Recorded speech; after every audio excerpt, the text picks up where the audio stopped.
heroic and modest.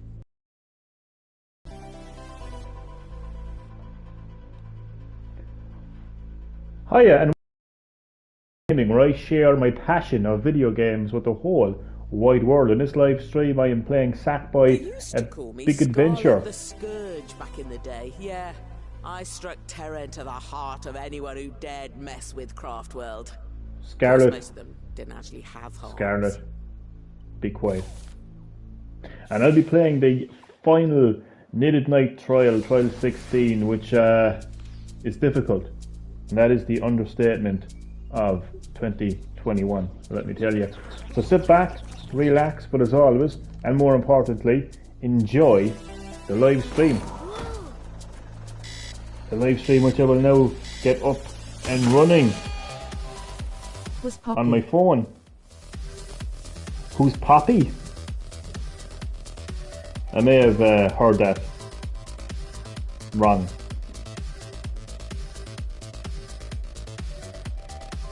Oh, I thought you said, who's Poppy? But I presume you meant what's popping.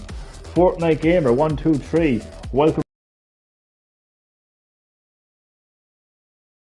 Very welcome to my Sackboy, a big adventure live. But my lovely computer voice, well, she made it sound like you were saying, who's Poppy? And I was like, I don't know who Poppy is. Just give me 2 seconds and I'm just going to turn on the volume on my headset. It's a bit too loud. Okay, that's better. So yeah, this is Trial 16, the Rip Snorter, the final Knitted Knight trial. It is very difficult indeed. It puts together every trial so far and merges it all together into one massive trial. And yeah, it's insanely difficult. You have to collect 16 Dreamer orbs, and to get a gold trophy you have to complete it in 10 minutes, and you need to get that gold trophy to get a trophy, PlayStation trophy that is. So yeah, difficult, but I'm ready. What I want to do, what I've been trying to do is to just not rush through it, just go through it somewhat, not at a slow pace, but just go through it normally, go through the Knitted Knight trial normally, see how long it takes. No idea what the fuck you said, but okay, I'm support.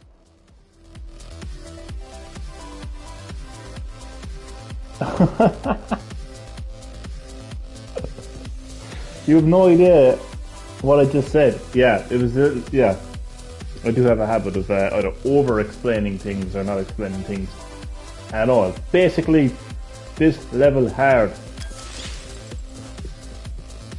Is that easy to understand?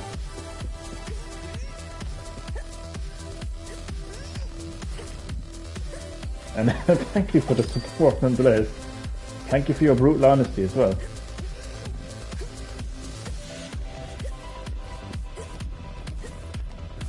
Actually, I haven't played a proper PS5 game in a while. Like a proper PS5 game, not an upgrade, no, but a proper, like, you know. Should I make of it today? Up to you, man. I'd say go for it, but up to you, man.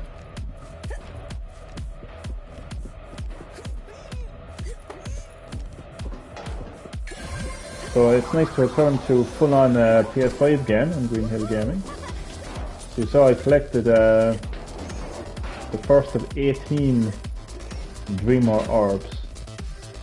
Was it 18 or 16? I can't remember. Also, how do you record on that? How do I record on PS5? PS4 and PS5 has built-in streaming features, so you just press a button and it gives you the option to either stream to Twitch or to YouTube. So if you have a YouTube or Twitch account, you can just stream your PS4 and PS5 games directly from your console.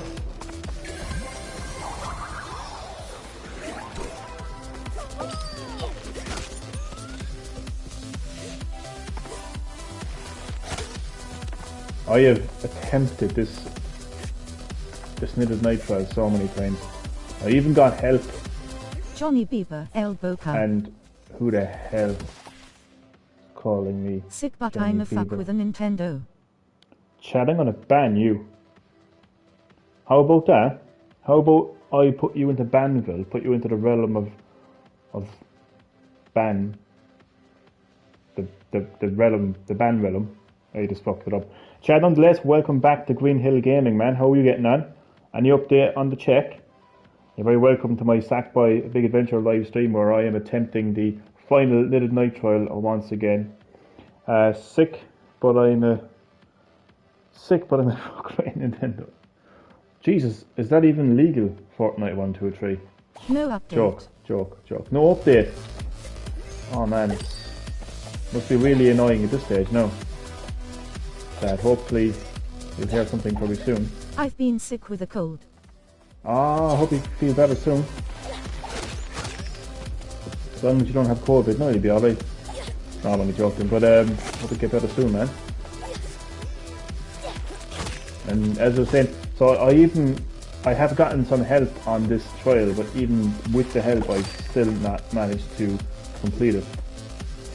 It says a lot about how difficult this trial I'm actually under bed. is. Someone is in my house. 1 second. But what?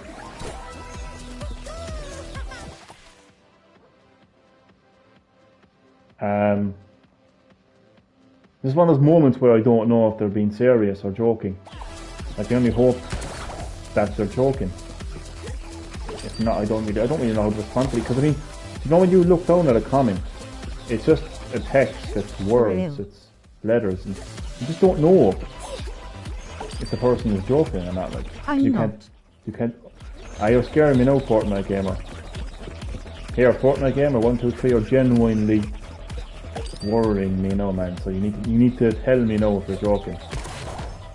Really, I can take a joke as well as the next person can, but you're a bit freaked out now at the moment.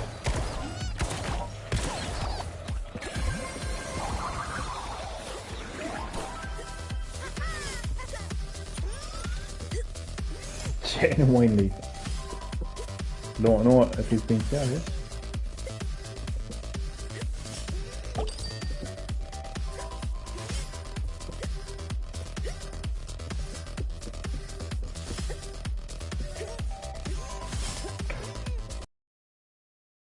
Yeah, it's a delivery guy. He got me my pizza. What kind of pizza did you get? I'm glad that everything is fine as well, by the way.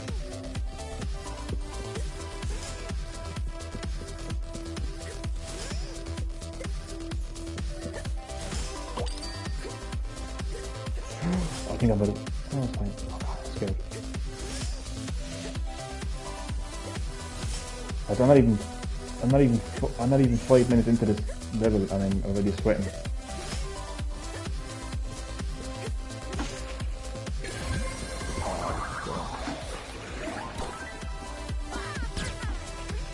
Oh yeah, this stream may contain lots of, oh god, another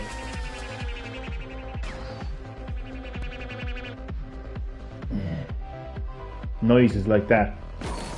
Because I'm telling you, like, I'm not exaggerating when I say that this level is really difficult. And you know me in difficult levels, it results in me making strange noises and repeating "oh god" over and over again. Is it like... Okay. Hi guys. Who do we have in the live stream? Batman is back from the Batcave from Gotham City. How's life in Gotham City, Batman? Welcome back to Green Hill Gaming. How are you keeping? Very welcome to my Sackboy Big Adventure live stream, where I'm actually playing a full-on PS5 game for a change, as opposed to like a PS5 upgrade game, a new game, basically is what I'm trying to say. I'm playing the final Knitted Night Trial, Batman, which is again a very difficult. I will change profile level. 1 second. No problem. I've been watching this travel YouTuber recently.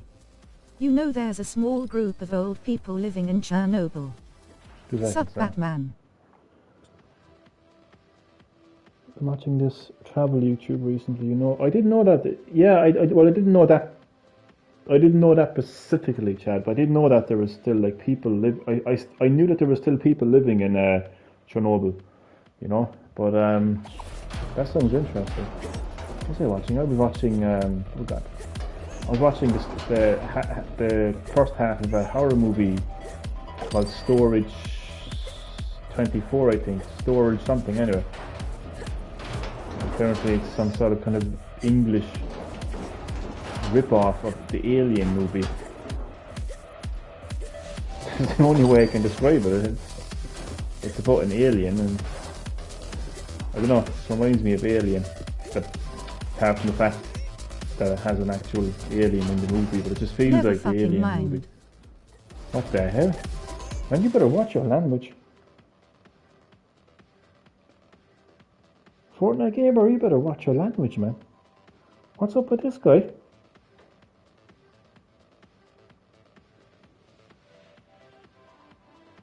Damn, I'm only joking, Fortnite gamer. I'm only joking.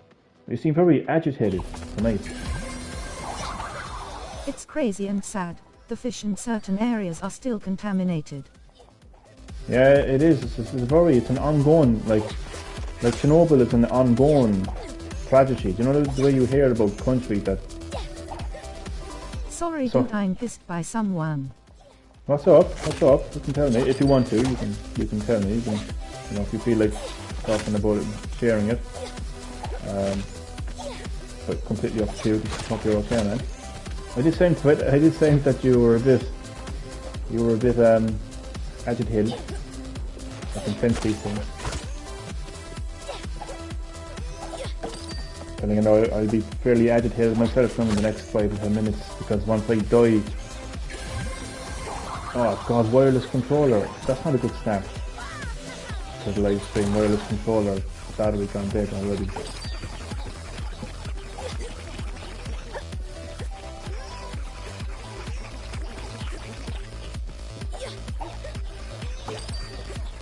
I love this game, but the only criticism I have of the game is this level. Is it necessary? Kind of reminds me of those games where you get to the end of it and you have to face all the final bosses again. Like, the game that comes to mind now to me is the RPG. I will try to stop just. I'm not triggered, I'm sad now. Wait, what? I will try to stop. No, you're fine, don't. I'm not triggered. What's up, man? What's up? What's up, Fortnite Gamer 123? What's up? You don't have to tell me, like, but I just hope you're okay, like. It's hard to relay.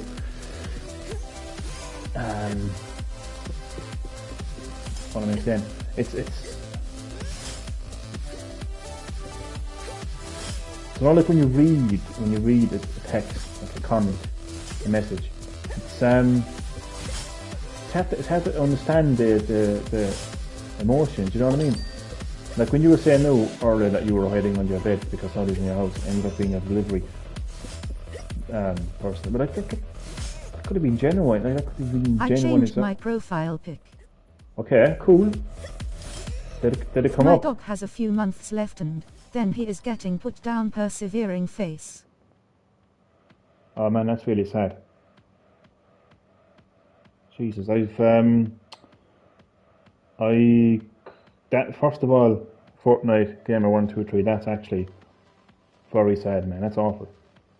I mean, I can only imagine like how upsetting that is for you, and how, you know, sad that is for you.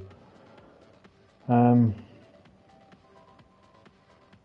you want to talk about it, you can, if you feel it helps. I've kind of been there myself. Like last dog I had now, her name was Spot. She was a Jack Russell Terrier. He is 3 years in age. Oh, that's fairly young. That's fairly young, like.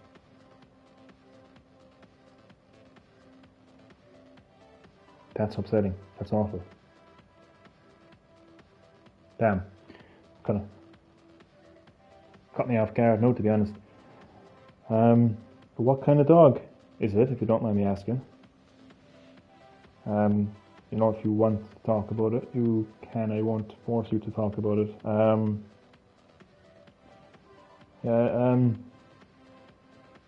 I, like, the dog I had now, like, got very sick towards the end of its life. She was 14. He is a pit bull. In dog years. Ah, pit bull. Cool. What's his name?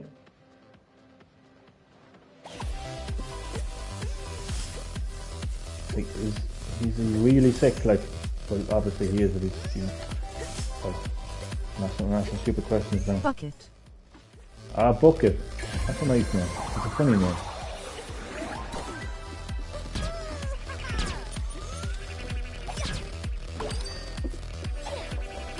I like that name.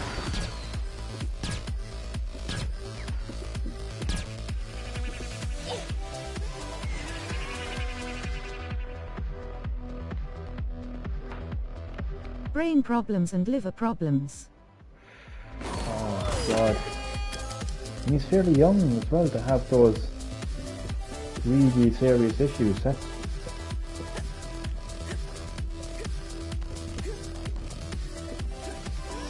That's awful.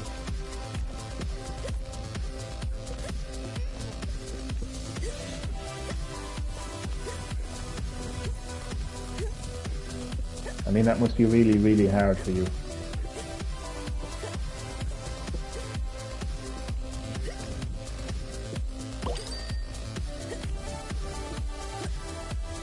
Man, I'm really sorry to hear that.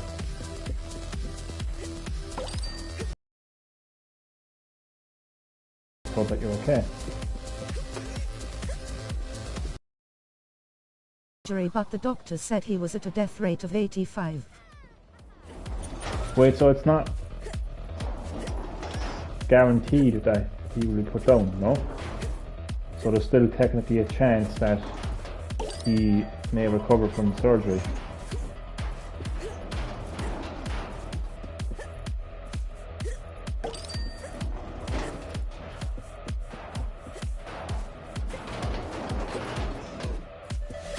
Might live, but I don't know.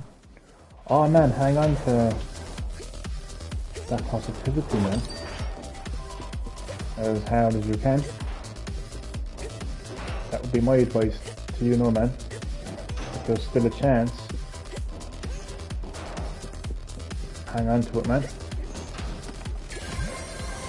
And just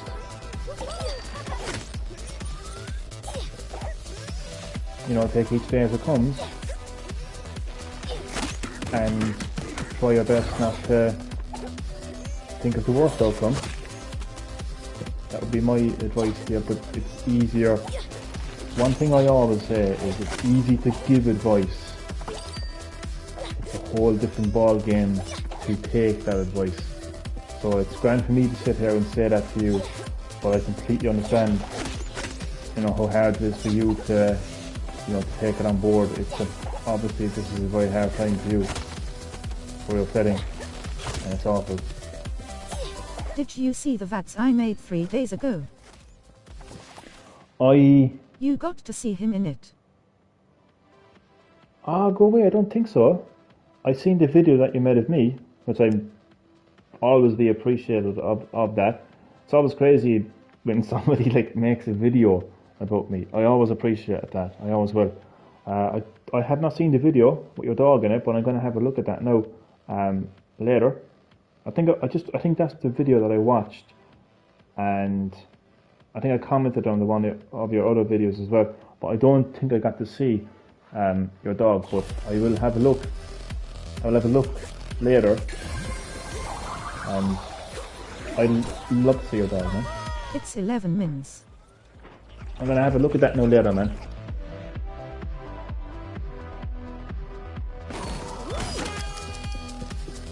I'm sure you've had some. I'm sure you have some funny memories of yourself in Bucket. What's your funniest memory of Bucket? And once again, man, my advice to you would be to hang on to the positive. Yay.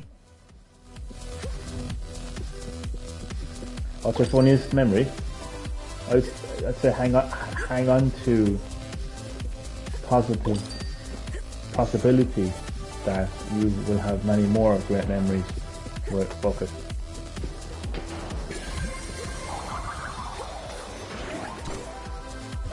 Because it's not guaranteed that he will be put down. There's still a chance that he will recover from the surgery, and you may have many. I might not wanna answer that because thinking of him makes me tear up. Oh shit. Sorry. I'm not good in these situations, man. Man, you should see me like when I'm dealing with an actual like real life person, let alone. And man, I'm terrible with these things. Man, I'm sorry. It's fine. I'll try my You're best. okay. I'll try my best to distract you from it. Okay. So. You can just laugh at me failing this level over and over again. And laugh at me raging. Look, bumping into metal spiky balls.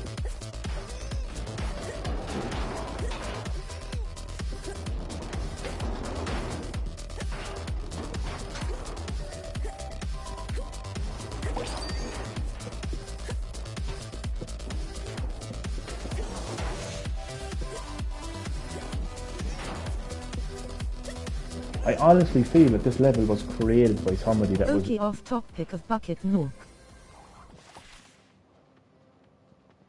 Off topic. Off topic. Yeah, man. Totally up to you, man. We can talk about them. We don't have to talk about them. Completely up to you, man. I don't want to be one of those people that kind of like their inner counselor like comes out like, and they just have to kind of pry too much into people's business. I don't want to become that person. I just, as long as you're okay, man, you know, and anything that I can do to, you know, make you okay, I will do. But I honestly feel like this level was created by somebody within Sumo Digital that was having a really bad day, really pissed off, and just said, you know what, I'm going to create this hellish fucking level just to piss everyone off. And let me tell you, over the years, they've achieved their goal. It's insanely difficult, and there's absolutely no need for it. And there's areas that they could have at least looked at and said, you know what, we'll put in a checkpoint system, or you know what, every time that Sackboy gets a dream orb, we will replenish their health. Like, for instead of taking damage now, and in this game if you take damage twice you lose life. They could have at least done a thing where once you collect a dream orb, boom, at least you get to say goodbye to your dog. I lost my dog when my mom separated. I didn't even get to say goodbye. BRB. But still, Chad, it's a hard time for him. I'm sure you understand how hard it is for him, Chad. No problem, Fortnite Game, I'll be right here. I know what you're saying, Chad. I completely understand what you're saying. I completely get what you're saying. But at the same time, Chad, it's no less difficult for him than it would have been for you. Do you know? But I'm sure that must have been a hard time. I'm sure that must have been a hard time for you too. No problem, Fortnite Gamer. Listen, thanks for dropping by the live stream. Much appreciated. And I I really hope everything is okay with you, and I really do hope that, you know, that things are okay with Bucket as well. And remember, do your best, man, to think positive, okay? And I'll see you next time. And Chad, I completely understand where you're coming from, Chad. I really do. It must have been really upsetting for you as well, and hard for you. But I just think that, you know, like, he might have the opportunity to say goodbye to him, but he still has to say, potentially might have to say goodbye to him. So it's hard for both. You know what I mean? Like, so yeah, I just wanted to say that.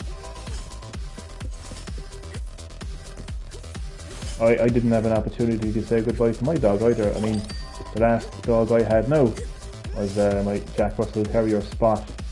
It was a pup of, you know, another dog that I had. Jackie was her name. She was also a Jack Russell Terrier. Spot lived to the age of 14. And then, like, in human years, I don't know, I'm not terrible at maths, but like 70 or 80 or whatever it is. So she lived a long life. She had heart issues. I'm pretty sure she died of a heart attack. We took her to the vet, and I think the vet started to kind of give her medication, and then shortly after she died, and like we found her dead. So I didn't have an opportunity to say goodbye to my dog by the chance, so I know how hard that is, you know, but it still doesn't make it any less harder for Fortnite Gamer, you know. I spent a few minutes alone with her, right, like, you know, when See she you was Fortnite. dead, like, and that was hard, like, at least. Yeah.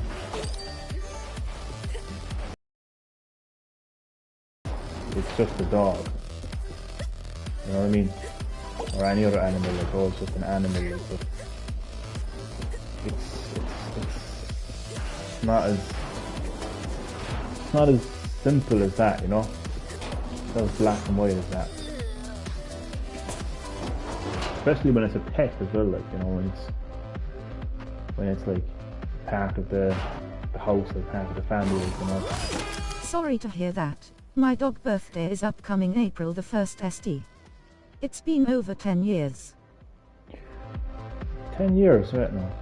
Nah, mine has gone longer than that. I was just thinking, was mine gone 10 years as well, but I think mine would have been longer than that. But no, you're fine, man. You don't have to say sorry. It was a long time ago. I'm over it by now, but you know, still.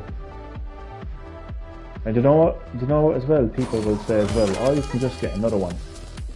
Imagine if, God forbid, we ever lost a child. And imagine somebody came along to us and said, cheer up, you can get another one. You just wouldn't say that, would you? So, why people feel they can say it when it comes to a dog or a cat or any other animal is beyond me, to be honest. You can't just replace somebody, you know? And the people that would say that are the people who buy animals as toys, and it shouldn't be the reason you buy an animal, to be honest with you. But yeah, Jesus Christ, things are getting a bit morbid now, aren't they? Chan, I need breaking video game news for me.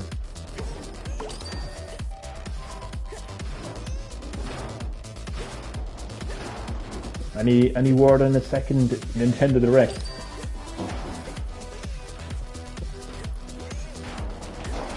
I'd love a second full-blown Nintendo Direct. Oh, do you know what's really funny, chap? You know how Nintendo are pulling Super Mario 3D All-Stars and fucking Super Mario 35 from the eShop. People's reaction, I know it's a stupid decision for Nintendo, let me just say that, okay? don't know why Nintendo thought it would be a good idea to make those games limited availability. I don't know why they did it. It's stupid they did it. It's kind of greedy. Doom is getting a limited run physical release. Oh yeah, Chad, I've seen that. Yeah. I'm kind of half excited. I'm excited by the fact that it comes with all these like collectible items. It looks nice, but like, one, I have the game already. I don't know. I'm kind of half excited for it. Kind of excited for it, you know. I think if I didn't have the games already, I would be 100% excited for it. But the fact that I have the games already, like the actual games themselves, like it's kind of hard to be fully excited. But classic comic. Yeah, that's comic girls. That's what I'm saying. I like the collectibles to get rid of. But Chad, you know what's funny is people's reactions to Super Mario 3D All-Stars being removed from the eShop. I think it's tomorrow or the day after, 31st of March. It's kind of funny. And again, like I do agree, like it's a stupid decision by Nintendo. But like people are reacting like it's the death of Mario. Like one comment, I'm not joking with you. One comment said, "I'd love to see if Nintendo made more Mario games, but somehow I think this could be the end of Mario." It's like, chill out, calm down, don't overreact. Like, this is not the end of Mario. It's not like Nintendo's never going to make a Mario game ever again. Nintendo, for whatever reason, made the stupid decision to make some of the Super Mario 35th anniversary games limited availability. Okay, so unfortunately, they will no longer. Oh, there's the Fire Emblem game. Oh Jesus! Oh, I'm so excited. Woohoo! Oh, I've never been so happy in all of my life. Oh, I just can't wait to get my hands on Fire Emblem. Whoa! But yeah, so they're just being removed from the PlayStation or the fucking eShop.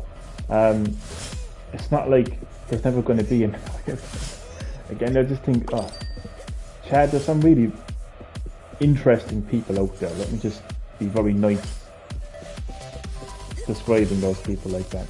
There's interesting people out there that never cease to interest me.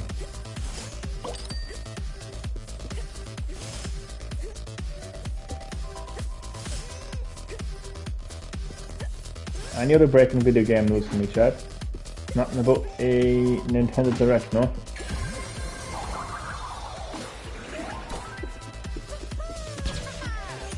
Ah. See, those are strange noises now coming up. The R and the oh god and the... But you know it won't take long for me to start really strapping, like cursing and the whole lot.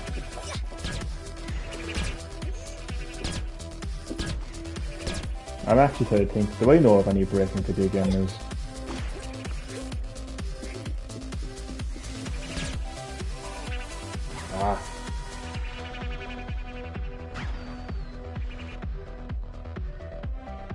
I know that Ratchet and Clank on PS4, yeah, that's now available on PS5 for absolutely free.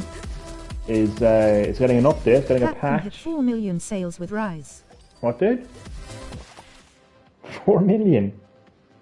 Damn, didn't that game only come out Friday? More Switch per spam. Damn, what is that? More, it's exciting, I suppose, to talk about some Switch Pro. I don't want to get too negative. Of course, I will talk about the Switch Pro when Nintendo talks about the Switch Pro. Is that a nice way of putting it? Is that a nice, short and sweet way of putting it, Chad? I will talk about Switch Pro when Nintendo talks about Switch Pro. Yeah? So as soon as Nintendo come out and announce the Switch Pro, then you'll hear me talk about it and get excited. You know? Damn. 4 million. Yes. Yeah, that's a nice way of putting it now. Yeah. 4 million copies sold of Monster Device. think for anyone who may have thought that Capcom were finished with Monster Hunter on Nintendo Switch and thought that the games wouldn't sell anymore on Switch, I think their fears will be put to rest after those sales. Monster Hunter has and always will have a home on Nintendo hardware. I mean, the reason Monster Hunter World came to PS4 is because the director or producer or whoever just wanted to make a really good looking Monster Hunter. He just woke up one morning and said, you know what, I want to make a Monster Hunter game that is built ground up for next gen systems, PS4, Xbox One. And that's what happened. And that sold extremely well because of it. And that didn't mean that Capcom had forgotten about Nintendo hardware. Didn't mean they weren't going to make any more Monster Hunter games. I mean, Monster Hunter Rise is essentially a brand new entry into the series. I mean, it has completely new features and gameplay elements. I feel like I'm done with the series. I bought Monster Hunter World. I played it for like 20 minutes and I was like, oh, okay. And then I played a demo of Monster Hunter Rise and I was like, it was just full of tutorials and stuff. But it's nice for any Monster Hunter fans out there who may have thought that because of Monster Hunter World being on, you know, PS4 and Xbox One, that, you know, they can no longer play it on Nintendo hardware. But it's nice that they can just, you know, pick up a new entry into the series. Because up until now, all they had was Monster Hunter. What was the Monster Hunter game that came from the 3DS to the Switch? That's all they had up until now. But 4 million! Damn! I laugh at that though, because Rise of Activision and, well, I don't know, some third parties just, they kind of struggle to sell their games on Nintendo hardware. Although, to be fair, a lot of third party games that have come to the Switch have actually sold reasonably well, like, but I don't think any third party game. My friend says it's more newbie friendly, but there's too much customization for him. I would agree with him. I think there is such thing as having too much customization in the game. Like, even from selecting a weapon, you've got this big menu of multiple weapons to choose from and they all have a description of them and you're like, which do I choose? Which do I choose? Why don't they do a thing where, depending on what quest you're doing, the game just gives you the weapon? How about that? And then the more you go through the game, the more quests you take part in, you get to basically try out a load of different weapons. And maybe towards the end of the game then you can kind of, I suppose, okay, let me say it again. So maybe start off with one weapon. And then the more quests you accept, you get more weapons added to your arsenal. And then from there onwards, you get to choose which of those weapons you want to bring into your quest. How about that? Come on, Capcom, listen up. But yeah, apart from the weapon selection, I do think there is just too much customization, like, you know.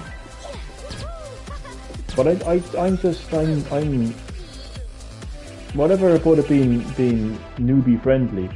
Because Monster Hunter World was 100% newbie friendly. I think I took out the first monster in like 2 minutes. And I remember playing Monster Hunter on the Wii and it was really difficult. So I think that's just games in general nowadays, Chad. They're becoming very newbie friendly. It doesn't mean the game is casual by any means. It just means that if you're new to the series, you can pick it up and play it. You still have to master it though. Just because you can pick up and play a game doesn't mean that it's easy. It just means that it's easy to understand but very difficult to master, you know?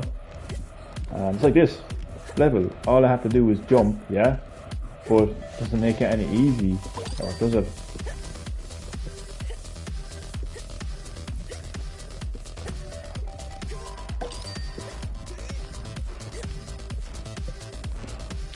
I remember when the new 3DS released and there was 2 special editions. There was one for Monster Hunter Ultimate, I think, and there was one for Zelda. Oh my Oh god, I'm forgetting the name. The one about the moon. What the hell? What's it called? My brain. I'm dead. But I chose the Zelda one. But considering that I didn't even play, I just did not like that game. Majora's Mask.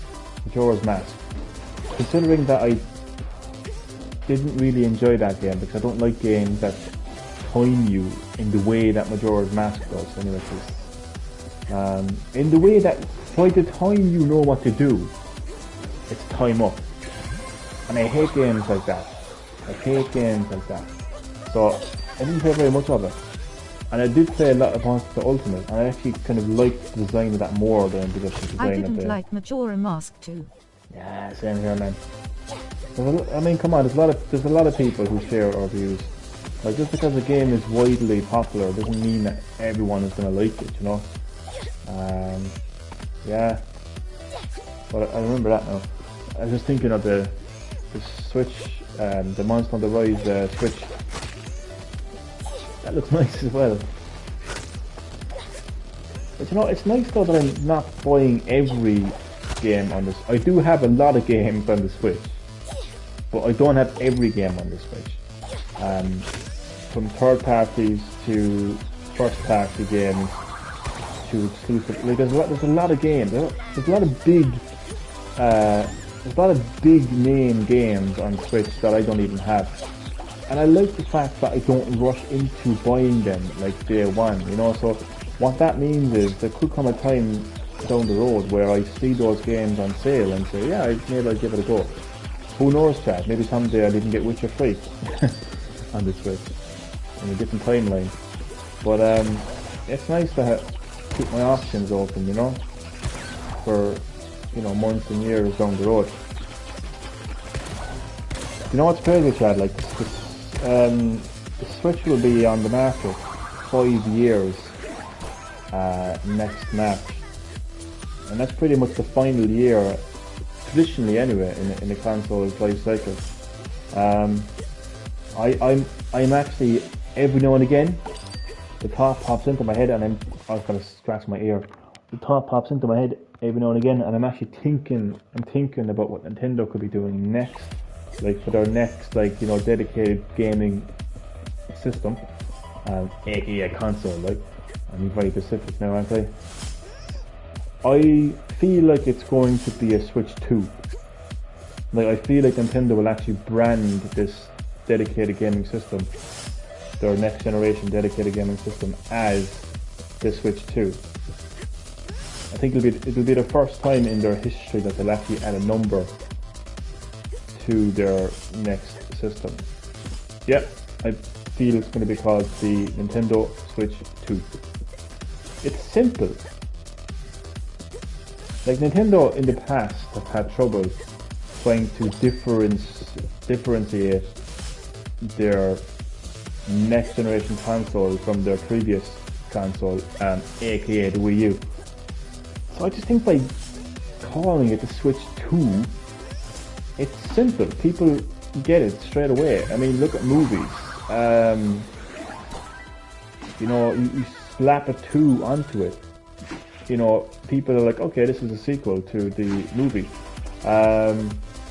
People get it, like, they get it, and even video games themselves, like, you slap a 2 onto it, people get it. It's the sequel, it's the next entry into the series,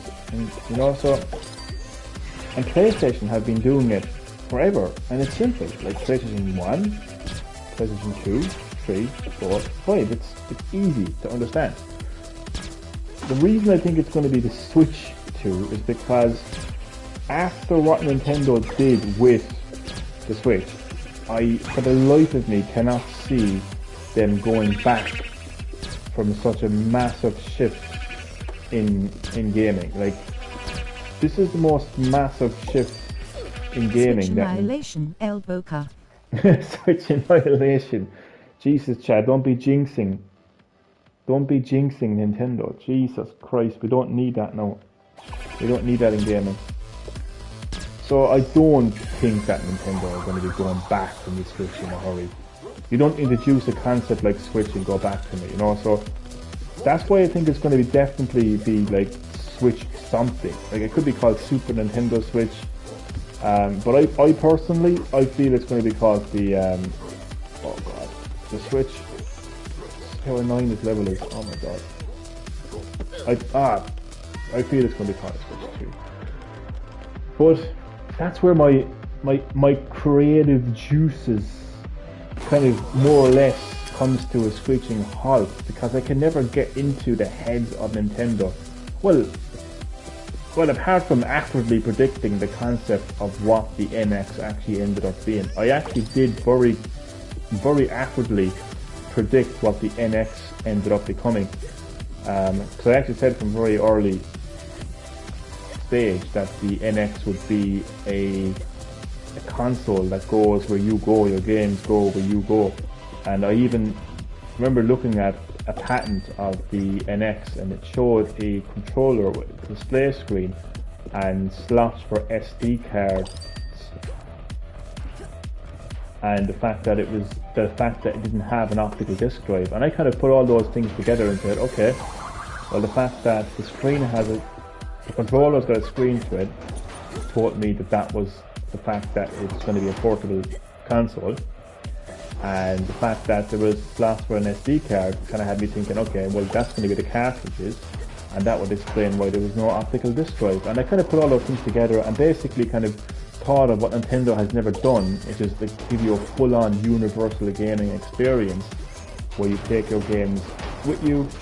And that was literally on my mind, and said it publicly. I've even made streams about it. And that is what the NX ended up becoming. So I suppose I did, at a time, get into the head of Nintendo and actually accurately predict what they were going to do next with the dedicated gaming system. So I suppose I've done it before. I could possibly do it again, but it's tough. It's tough, especially after the Switch. Like, what can they do next? Like, I honestly don't know. I've been thinking of a few things. Maybe they might just play it safe and just, I don't know, give you a much more powerful chip set where you can get like close to PS5 quality specs on the go and on the TV.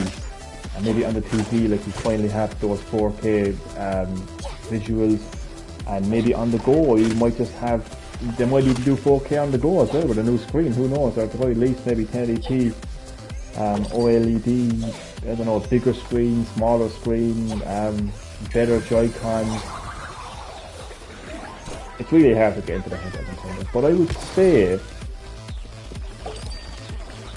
being that it's Nintendo, I can see them doing something, like, there'll be some sort of major innovation at the heart of it all. It will be made out of Labo cardboard.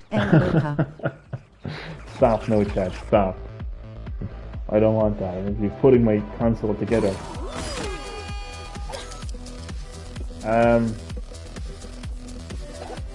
Yes, it's hard to get into their head.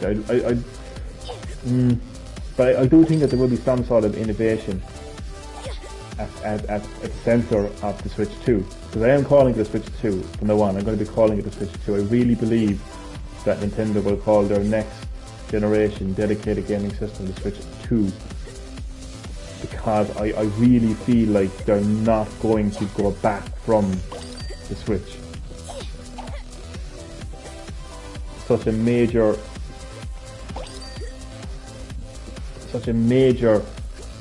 advancement in not just Nintendo's history but gaming history, and I just can't see them come back from that. That's why I'm going to be calling it the Switch 2. But I feel like they're not just going to say, okay, here's a Switch 2, here's a Switch with better graphics, better specs, improved Joy-Cons, because that would be the Switch Pro, the rumored Switch Pro, wouldn't it? I think there will be some sort of major innovation at the heart of it all, but what that could be, I mean, Nintendo have done it all, like, Jesus, like, they literally gave us 3D gaming, and I don't mean like stereoscopic, 3D. I mean, like, when the Nintendo 64 came along, gaming had full-blown, like, 3D rendered characters, proper 3D rendered characters, and full-on proper 3D, rendered environments. And because of the analog stick that Nintendo introduced into the Nintendo 64, for the first time in gaming, you could move around in a 3D space. Your character was rendered in 3D, so it was a massive innovation in gaming, a massive step up from gaming, to go from 2D to 3D. Like, pretty much every game now is 3D, and that's more or less because of Nintendo 64. I mean, the Wii speaks for itself with motion control. I mean, I don't need to add to that. Before that, like, their DS, they brought in touchscreen gaming, and I firmly believe, and the dates add up, like the numbers add up, the time adds up. I feel like the success of Nintendo DS, like games like Brain Training and Kukamama and all those games, led to the success of Apple's iPhone and iPad, and essentially the birth of mobile gaming today is, in my opinion, credited to the success of the DS. So they've done so much, and even with the 3DS, like the successor to the 3DS, they introduced like stereoscopic, glasses-free 3D. So in games, you can kind of like really kind of get a much better sense of depth in games. The Wii U introduced the concept of basically being able to play your games off the TV. So for the first time in gaming history, in consoles anyway, your console experience was no longer confined to a TV screen or to a living room. You could basically like take this Wii U gamepad controller with you, go into your bedroom, Flappy Bird, the first kitchen. mobile game. Flappy Bird, oh god, Flappy Bird, Jesus Christ. One of the most addictive and stressful games ever made, to be honest with you. So yeah, being able to play your games off the TV, and obviously the Switch then just took it to a whole different level. Like, not only could you play your games off TV, but you could play your console anywhere, like anywhere. You could leave the house with your console, and it was a universal experience in that, like, on the Wii U, you had Super Smash Bros. For Wii U. You could play it on your TV and you could play it off the TV, but you could only play it within your house. If you wanted a full-blown mobile version of Super Smash Bros., you had to buy Super Smash Bros. For 3DS, the software, and then you have to separately buy the Nintendo 3DS hardware to get the mobile version of Super Smash Bros. But Super Smash Bros. For Switch, like Super Smash Bros. Ultimate, you just have to buy the Switch and buy Super Smash Bros. Ultimate, and you could play that game anywhere. You could play it on the TV or you could play it on the bus. So it was a really, really next level like step up in gaming. So to think of what they could do next, I don't know. Like I can't seem to figure it out yet. I've been trying to kind of look at Nintendo's history, what they've done.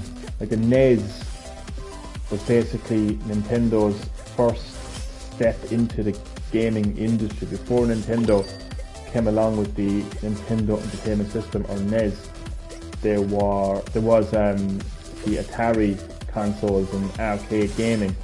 Nintendo came along and just gave people a different, a different choice, a different option, different genres, different franchises, Mario, Zelda, Donkey Kong, Metroid, so on and so forth.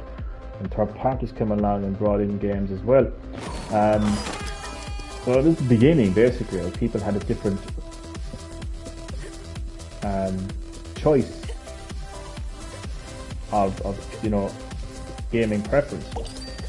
Super Nintendo, I suppose it was the first time that people saw a massive like step up in in visuals and in audio.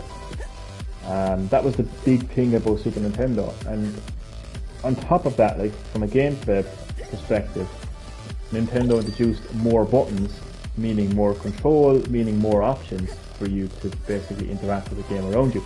Those buttons would be the X and Y buttons and L and R.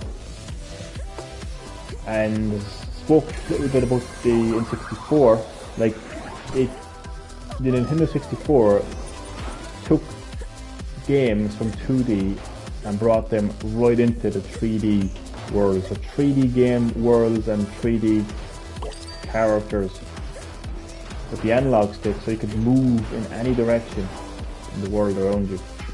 That was a big thing that the N64 had. GameCube, I have to say the GameCube was probably one of the most boring of Nintendo consoles. I mean boring in a nice way, if that makes sense. I don't know, if you just look at every console Nintendo has made, like, the GameCube was just, like, you had PlayStation 2, Xbox, and GameCube. The GameCube was just the third console. You know, like, a lot of the third-party games that came to PS2 and Xbox came to GameCube. Obviously Nintendo had their own games, but there was nothing really from the point of view of innovation or groundbreaking in the GameCube, apart from its design. It was a cube that you could literally carry around. It wasn't portable in the sense of like being able to play it on a train or anything, but like you could carry it, like a little handle. But I mean, I have fond memories of playing the GameCube, don't get me wrong. A lot of Resident Evil experiences, the Resident Evil remake, the prequel Resident Evil 0, obviously Resident Evil 4, Super Mario Sunshine. A lot of great memories of playing the GameCube, but it's just, I don't know, it didn't really do anything groundbreaking, really. The Wii, polar opposite. I mean, the Wii single-handedly changed who a gamer is, what a game is, and how people play games, like literally overnight. Fortnite Gamer 123 is back. Welcome back to the live stream, Fortnite Gamer. It is great to have you, as always, man. Just talking there about Nintendo's history of gaming consoles and how they have changed over the years, and just trying to figure out what Nintendo could be doing next for their next generation dedicated gaming system, which I am calling the Switch 2. I firmly believe it's going to be the Switch 2. So the Wii, yeah, it single-handedly overnight changed who a gamer is, what a game is, and how we play games. Like, you literally went from having these like really like nerdy, hardcore Nintendo gamers, you know, speed running through like Zelda dungeons, to 70-year-old grannies playing bowling in Wii bowling by swinging a remote in their hand, and you know, and like soccer moms, you know, playing Wii Fit, you know, getting fit, doing exercise on a balance board while their kids are in school. It's just a completely different landscape, you know, in the gaming industry was created overnight by the genius that was the late great Satoru Iwata. He felt like his company at the time, Nintendo, he felt like 70-year-old grandpa playing Fortnite, elbow hug. That's probably happening now. Probably is happening, actually, I'd say. So Satoru Iwata, he felt like he couldn't just rely on, you know, making games look. As I mentioned, the GameCube was just a console that had better looking games, didn't it? So he felt like their next console couldn't just do the same thing and expect it to be successful, you know? So, long story short, he wanted to change things up, and by God, did the Wii change. Oh really? I gotta have a look at him actually, that sounds funny.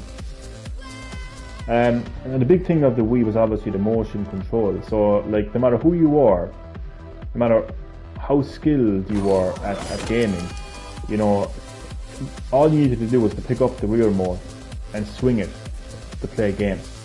That was the big innovation of the Wii. The Wii U Ground was the Wii U. 007 par. Is that his YouTube channel? Thanks, Chad. I'll have a look at him now later.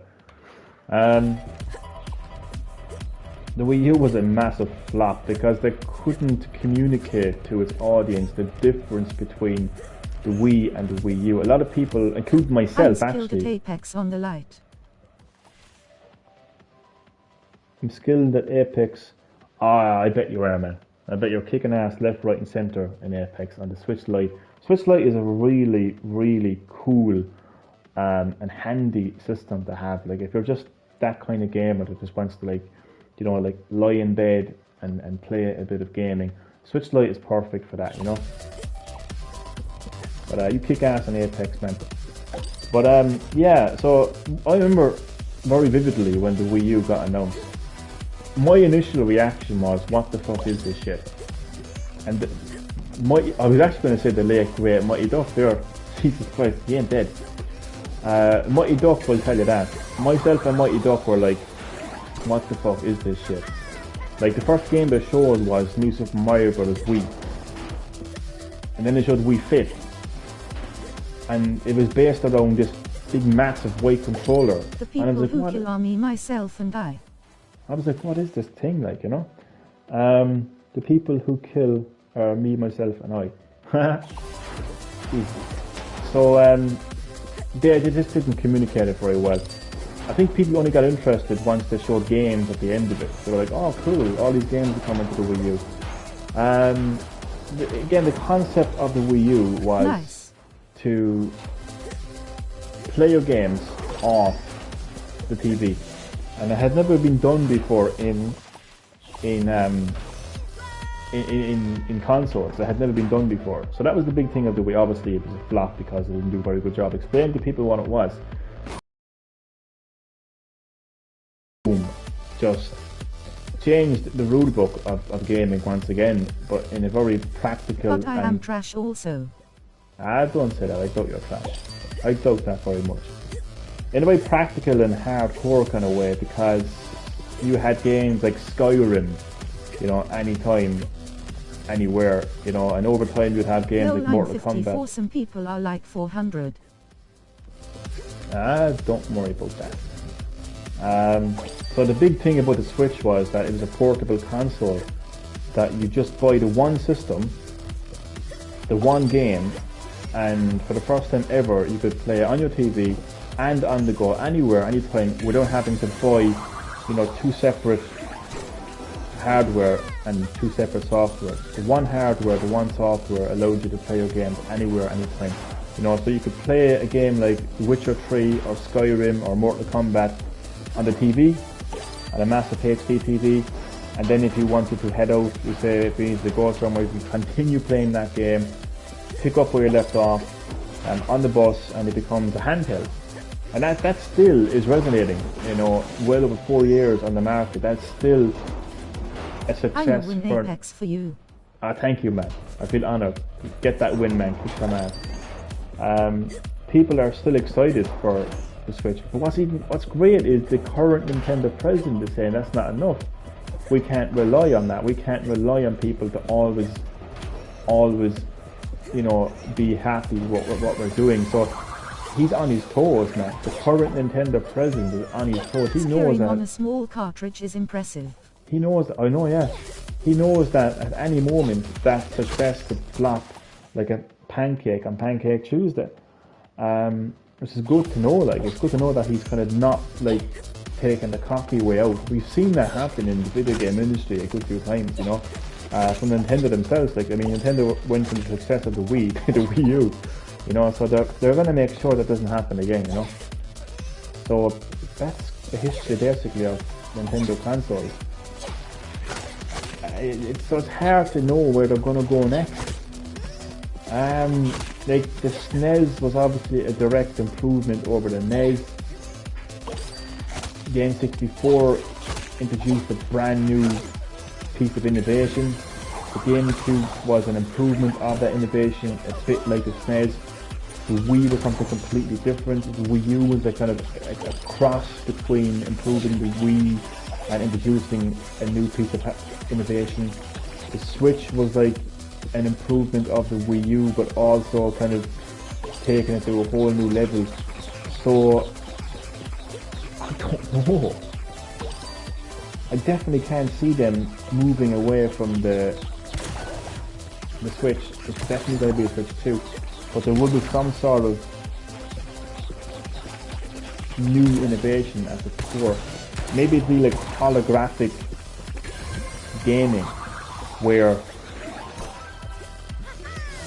like where we have virtual reality, where you, the player, are in the game world. What if Nintendo went full on with holographic gaming, like full on, and the game world came to you? Like it was no longer confined to a TV screen, or you didn't necessarily have to go into the game world, but the game world kind of started to come around you. So just imagine now, I'm sitting down now playing Sackboy Big Adventure. What if like you could like have Sackboy like sitting on the chair beside you because of holographic technology? What if that was the big innovation of the Switch 2? And even you could take it with you on the go, so you're sitting on a bus and there's just like Mario sitting next to you on the bus. I don't know what I'm saying. How that would even happen is beyond me. I would be like, if I was working at Nintendo and I was like brainstorming ideas, I'd be that person that just comes up with the most craziest ideas, and they'd be like, yeah, why don't you get us some coffee there, Johnny? I'd be like, okay. Come back down to even more crazier ideas. Come back with no coffee. So like, where's the coffee? Oh, never mind the coffee. I have an even crazier idea, So yeah, that would basically be me. But it's just an idea. I mean, I can never, even when I was predicting what the NX was, I originally thought that the NX was going to be a handheld and a console separately. I never looked at this so-called this controller with a display screen. I never saw that as the console. But it turned out that actually was the console that was in the patent. I can never make it work. Like when I mention holographic technology, I don't know what it means. Like I don't know how they would make that work. I mean, how can you make a game like, a Mario, a platforming game? How can you put that around you? Like, how can that holographic? But maybe it won't be maybe it won't be the entire game. Maybe it'll be a thing where, let's say you're playing a game like Mortal Kombat. What if the health bar could be displayed like right in front of you, or something like that? I don't know. Help me out here, Chad. But look, if I have to, short and sweet, I feel like Nintendo could possibly play around with holographic technology. How they would incorporate that, I don't know. I'm not Nintendo research and development, so I can't really put that into practice. But yeah, holographic technology is a possibility. I feel like, how all those years ago on the Nintendo 64, Nintendo took gaming to a new level in terms of how the game world looked, how your character looked, and how you interacted with the game world. Because again, for the first time, video game worlds became 3D. You could move around that world in 3D in any direction thanks to the analog stick, and your character was rendered in 3D. What if they kind of do something like that with the Switch 2 by completely changing the game world by making it holographic?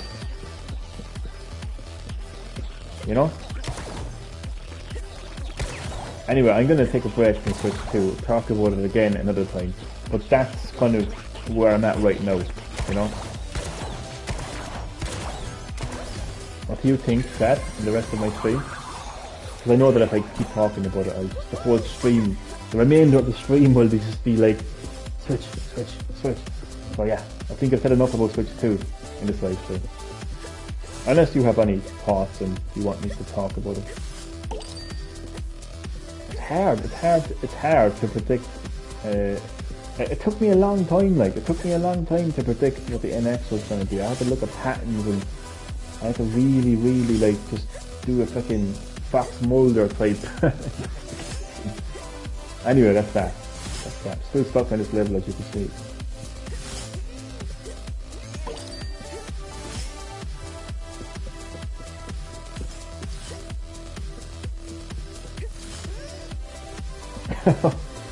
I want to talk more about Switch 2, but I'm not. I'm conscious and aware that not all of my viewers want to hear me banging on about Switch 2 for 2 hours.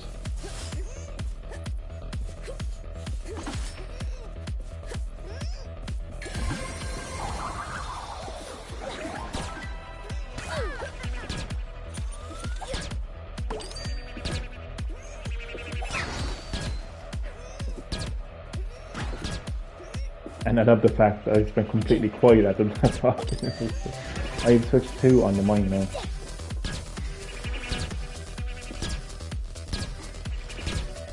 But it even rolls off the tongue, doesn't it? Switch 2.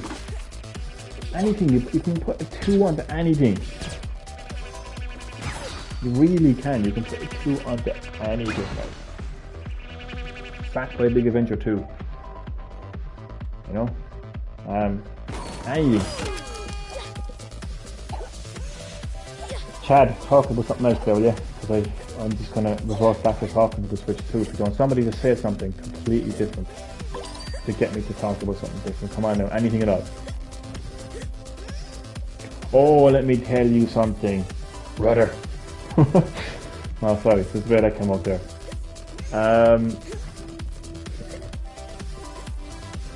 I found out today,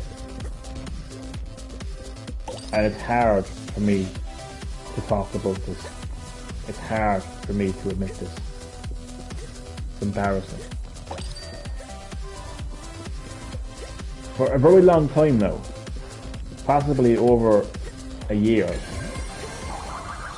actually much longer than a year, I apparently have been quoting Roblox. Yes, you heard that correctly. Johnny, Green Hill Gaming, has been quoting Roblox.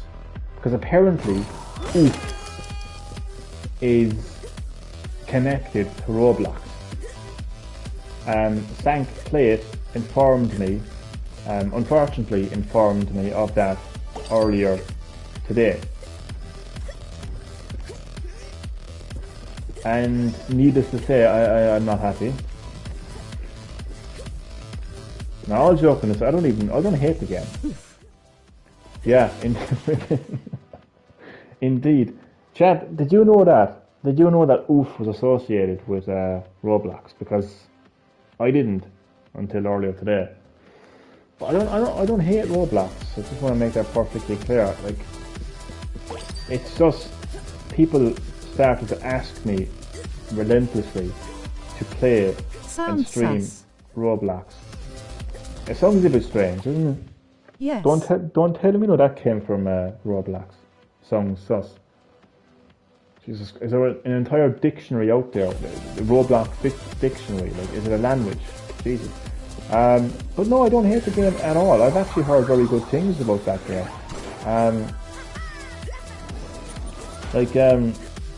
People creating a lot of great. I don't want to put this person on the spot now because they mightn't want me to. They mightn't want. She's the kind of talk. They mightn't want them knowing that they played Roblox. But you know who you are. Among Us. I hate Apex. Sauce Among Us. Are you joking me? You hate Apex? Why? Why would you hate Apex? But they know who they are, and they told me a lovely story about Roblox, and they created. I think they even showed me. Yeah, they showed me a really, really cool creation that they made in Roblox. And it's a nice story, actually. I like it. But yeah, so I've heard good things. Overpowered. I've heard about. That can be annoying, man. When guns are overpowered, man. Hang in there, man. Hang in there. You can do it. I know you can. So no, it's just that in recent times, people, specifically Sackboy, has been relentlessly asking me to play and stream Roblox. So it's become this tradition now, like where I'm just like Roblox, you know. But nothing against the game at all, to be honest.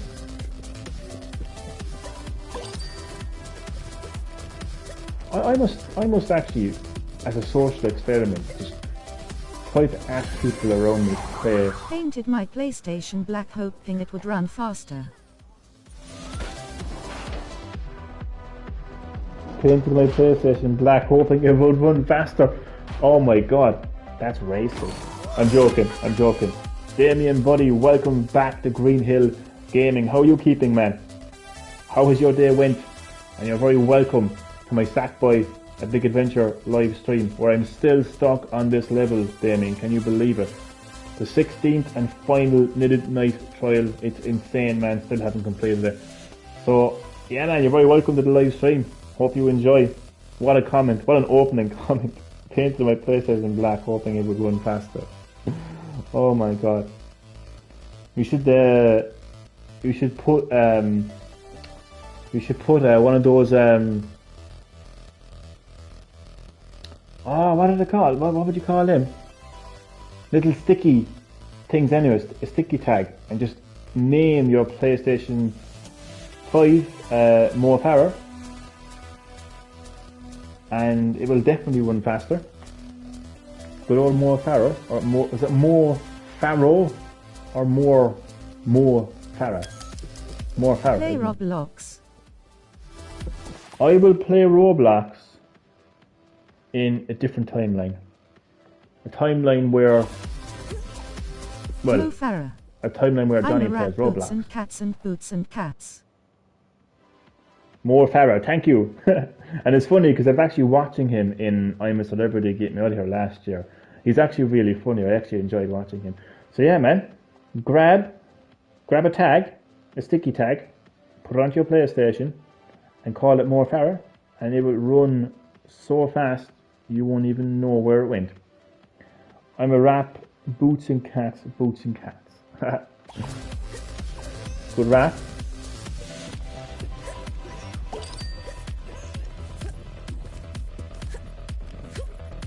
How are you enjoying your break from college, Damien?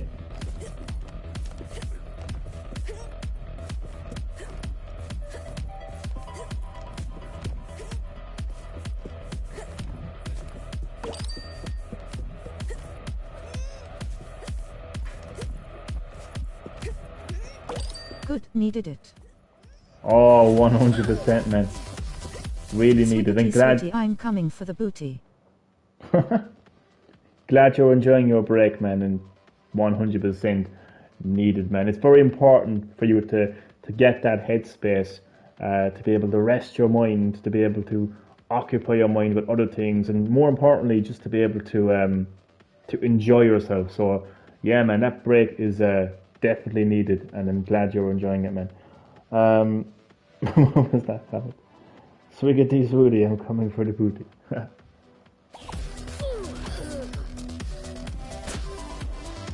Call it.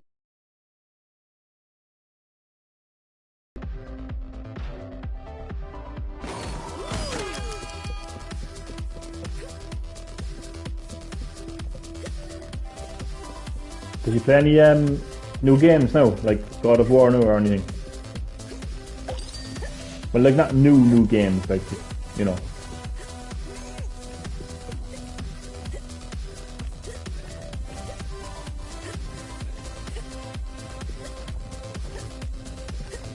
Say it to a girlfriend and might have kids or become a loner.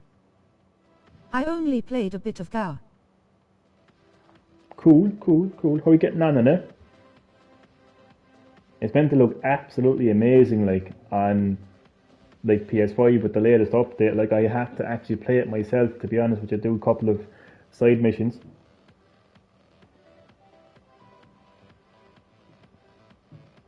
Fortnite game 1, 2, 3, and try to guess what that rap is, but I don't know what it is.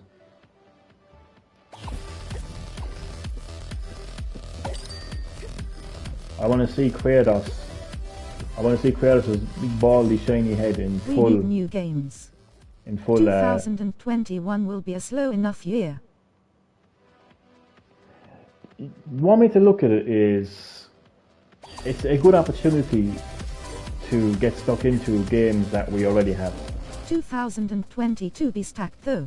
But 2022 will be full to the brim of games, man, definitely. But I hear what you're saying, man, 100%. I've actually been thinking that myself, actually, like, where are the games, you know? But the way to look at it, the way I look at it is, it kind of gives us an opportunity to go back to the games that we already have, you know, games that we mightn't have completed, games that we mightn't have platinum, and just get stuck into those games. GTA 6. I was watching RDR2 the other night, face with tears of joy. What a game. GTA 6, Fortnite game 1, 2, 3. Let me tell you, we will be living on Mars, man, by the time GTA 6 becomes a reality. GTA 6 won't come until 2024/25. And you know what's crazy? Like, it's easy to look at that comment and to laugh at it, like, but it's actually a realistic prospect. Crazy to think. I was watching Red Dead Redemption 2 the other night. You should actually maybe 2021. That's more of a realistic viewpoint. It would be class to come 2023. 2023. Crazy to think though. 10 years after GTA 5, face with tears of joy. The 10th anniversary. Like, it's one thing having a 10th anniversary of a series and celebrating, you know, the 10th anniversary of a video game series with a new release game. But imagine celebrating the 10th anniversary of just one game in a series. That is Guess just what? crazy, like, mental. What is a Fortnite gamer? I'm intrigued. But you should actually restart Red Dead Redemption 2, man. But yeah, come to think of it, you are right, man. It's been a pretty. Spider-Man to Elbow Cup. Bring on Spider-Man 2. Soon FNAF will turn 7 years old soon. Five Nights at Freddy will turn 7. Oh, really? It's been around that long? I feel old. And Damien, 100%, I agree with you. I want to get stuck into Spider-Man 2, man. Absolutely loved the first Spider-Man. The combat is just amazing. Story, also amazing. Just an amazing game. The Amazing Spider-Man is an amazing game. Really enjoyed Miles Morales as well. So yeah, can't definitely. wait for the summer events. Same here, man. We'll see some pretty big game reveals, announcements at summer, hopefully anyway. But yeah, it has been a pretty quiet time as of late for you know, PS5 releases. But it won't always be like that. We'll get some pretty big games. Remember Hide the Pain Harold.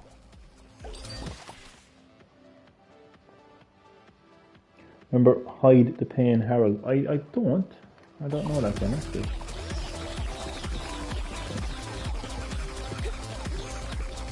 I've actually forgotten about some of the PS5 games that were announced. I know that I obviously can't wait to play Resident Evil Village in June. But I've actually forgotten some of the other games and the release dates. The old gut with a unsettling smile. Hi. The old guy with an unsettling smile. Dear God.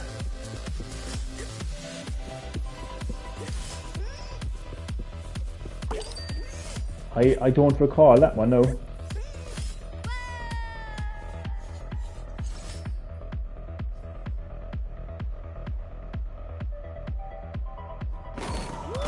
On the men's. On the memes. Oh, I'm not really up to date now with memes. It was only a couple of years ago that I was calling them memes. So that says it all, really.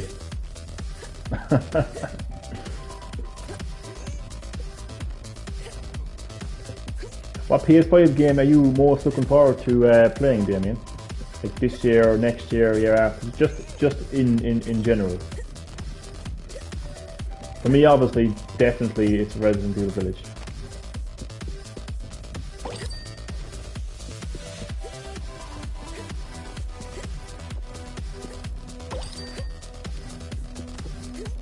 But yeah, definitely come this summer there will be a lot of gaming announcements. A lot of great PS5 games will be showing. It'll bring the hype back, you know, it'll have some I fantastic... noticed something. Resident Evil is 25 years old. It is, you are correct. 25 years of my beloved Resident Evil series. More than likely my favourite video game series of all time, and I have a lot of video game series that I love, but I think Resident Evil will always make the top there. So yeah, 25 years. Feel old. Well, you feel old. Ah, that's gas. That's gas. Man, if anybody feels old here, it's Chad. I mean, look at him. My God, he's no hair left. I'm joking, Chad. I'm joking. But I really do feel old. I remember how Resident Evil came into my life. I was a young child, at 10 years of age, playing PlayStation 1. My dad, from time to time, would buy me a new PlayStation game after school. And on that morning, it was supposed to have actually been a game called Soul Calibur. But they didn't have Soul Calibur, so he ended up getting a game called Resident Evil. And I remember finishing school that day, and my dad was outside collecting me, and I knew that, you know, I was getting a new PlayStation game. I went home, he said the game was on the kitchen table, it was in plastic, and took it out of the plastic, and it was Resident Evil, and I put it on, and that's the first time that I was introduced to Resident Evil. And going around the mansion incident, immersed in just the atmosphere of Resident Evil, and going around every corner of the mansion not knowing what the hell was going to jump out and kill me. And I've been loving the Resident Evil series ever since. That's my little retro story. And then fighting out to see, you know, what Chris Redfield, who was one of the stars of the original Resident Evil, what he's up to in Village. So it's a lovely kind of like journey, really.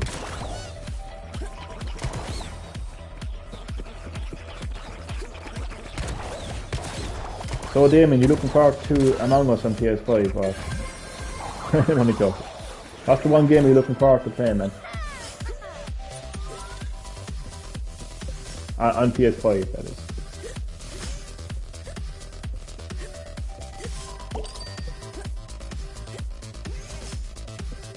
I noticed something. Minecraft came out in 2009. It did, I think, yeah. So it's been out a long time as well. It's amazing how far that game has come. Obviously, like, since, you know, Microsoft bought it out. Good old Microsoft. This is a big franchise. This could make us look good. 2021. We'll buy that. It is? I hope it isn't it?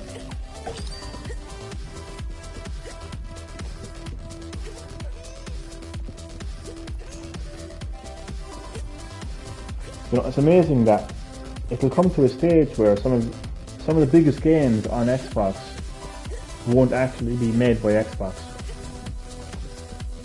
It will come to that, like it'll come to a stage where, like, Halo Infinite will be overshadowed by, like, you know,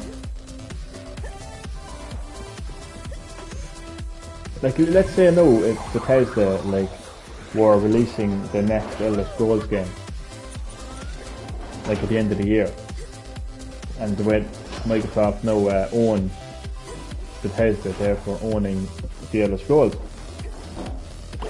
it would actually come to a stage where the Elder Scrolls would actually overshadow Halo Infinite. Pretty strange, but quite funny situation actually.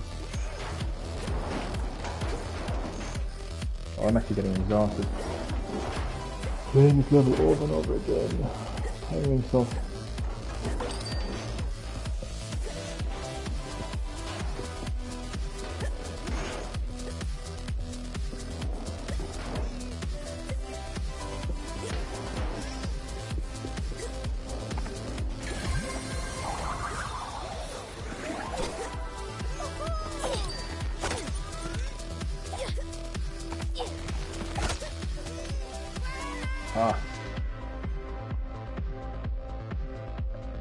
Yeah, let me check something.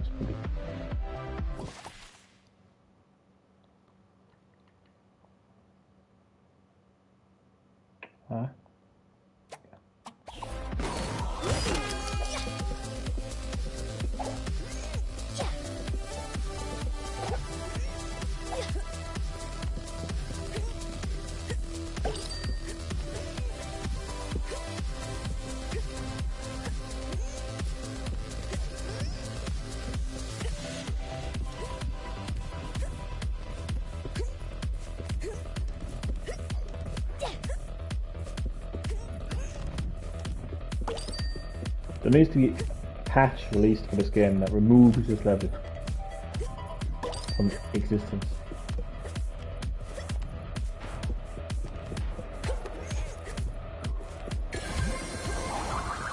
Like, come to think of it, like, I don't really need platinum every game, like, and it's not needed to complete this level. Like if I decide not to platinum this game, like, it's not like I unlock some bonus ending or something for completing this, you know. So,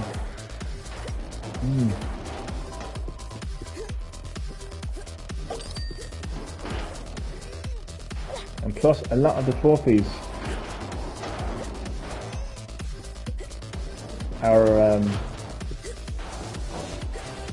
gotten by playing multiplayer. So I like playing this game in multiplayer, I do, but when the trophies are confined to multiplayer, it can be a little bit annoying. And honestly, even what you guys like to have in a home, but I like. Honestly, I don't know what you guys like to have in your home, but okay. You mean like in general, like as long as I have a console and a TV, I'm good. I could literally move into a home with the only thing in the house being a TV and a console, and I'm happy. I will sleep and lie on the floor.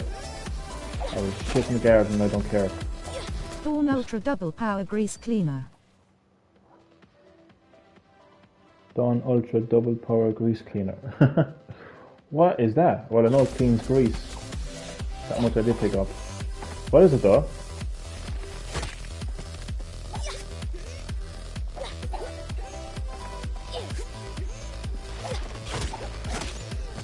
I'd like one of those moving stairs.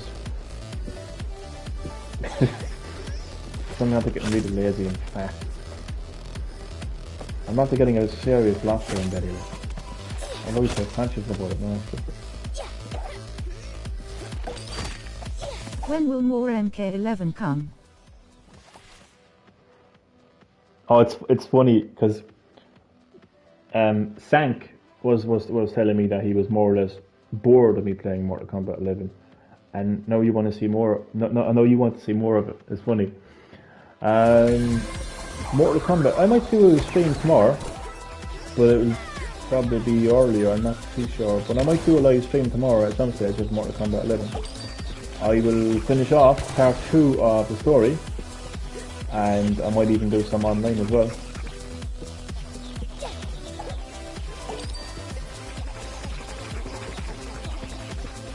Oh God, I am tired. I think I might wanna watch the new movie.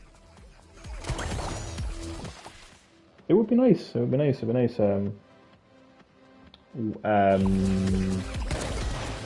Have you seen the on there? Sorry.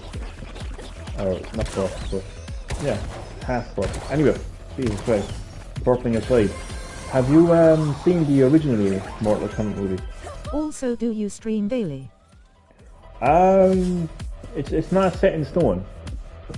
It's not set in stone, as in like I don't always stream every day, but there are some times where I will stream every day. But I'm not like, this isn't a job for me. Like my job, like I'm not gonna put on my CV, I've streamed Sackboy Big Adventure for 3 hours. Do you stream December the 12th?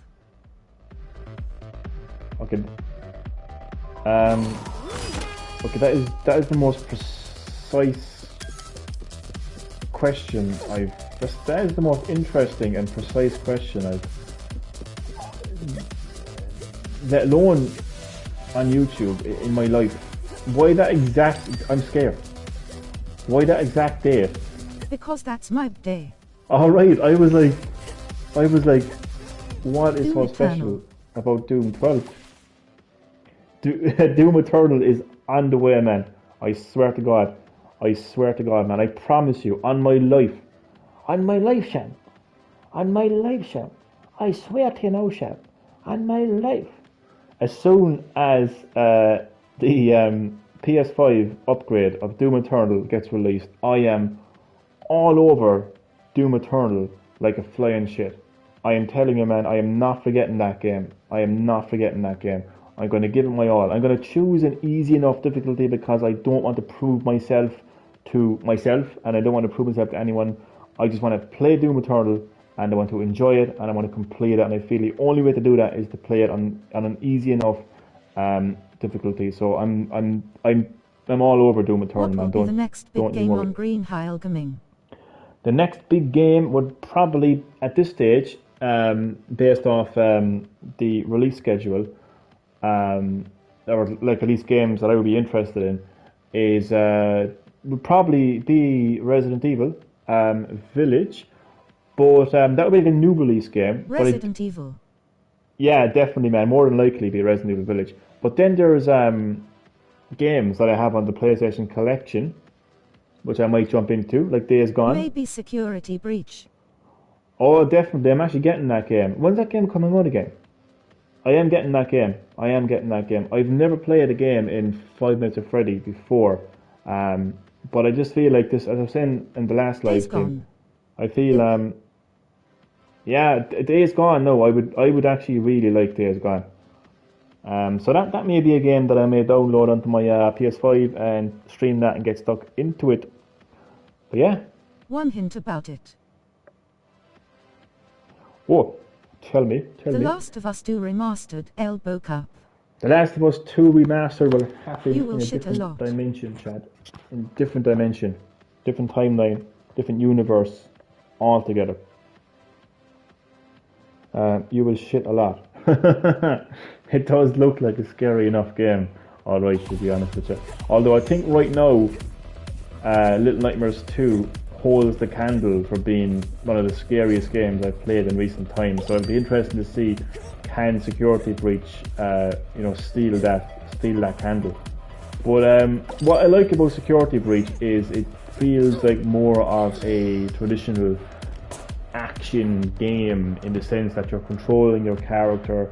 I can't quite put it into words, but like Five Nights at Freddy's is a game where you're looking at screens the whole time and you're basically interacting with the screens and stuff like that. I just feel like that didn't really appeal to me very much, and I never really took it serious. And I will always remember until the day I die, the memory where I never took that game serious. I never took it serious as a horror game. I was like, please, horror game. What's so scary about this game, you know?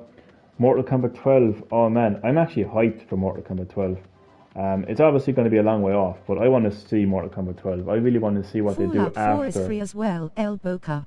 Yep, Fallout 4 and a lot of great games in there. So I may have an old peek into my PlayStation Plus collection games, and pick one or two of those games and stream them.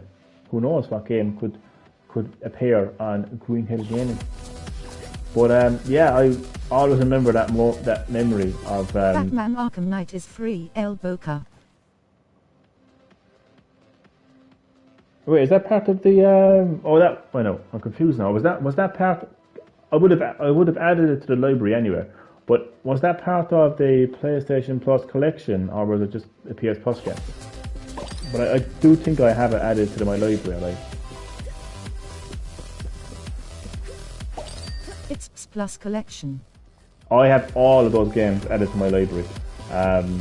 Every last one of them added to my library.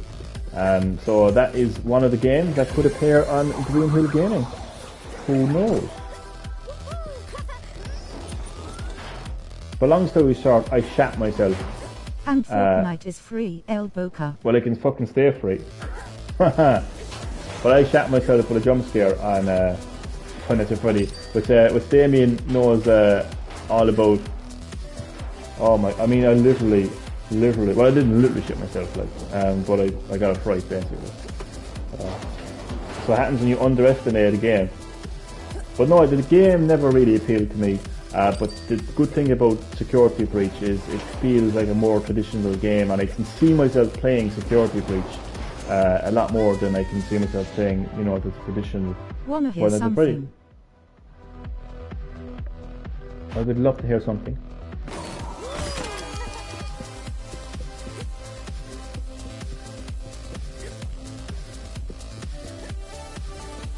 You should see that movie with Nicolas Cage.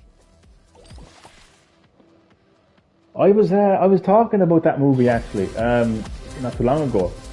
I actually genuinely thought that it was actually a movie of Five Nights at Freddy. Until I realised it wasn't. Nicolas Cage, the cure to insomnia. El Boca.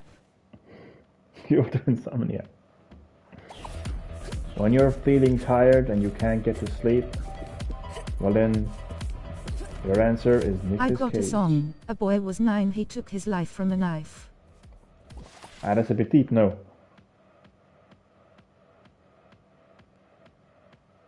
That's a bit deep now, man. Damn. Okay. Can we talk a bit more positive things, please? A girl was 8 and she got raped. What the? Fortnite Gamer 123. Damn.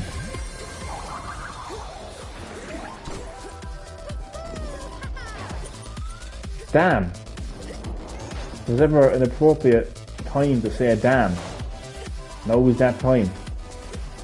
Damn. Jesus Christ. What was the other comment? But yeah, I actually seen the trailer of that Nicolas Cage movie, and I genuinely thought that it was actually. Don't blame TikTok.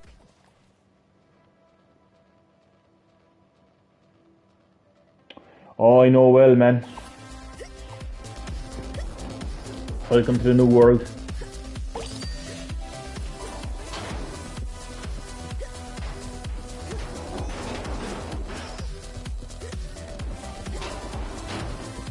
Why is that?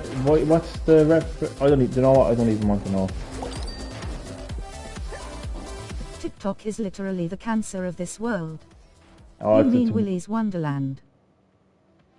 It's that's TikTok as well. But yeah, man. I Damien completely agree with you, man. TikTok and other like social apps like TikTok is yeah, it's definitely the cancer of today's world. But I know what you mean, Fortnite Gamer.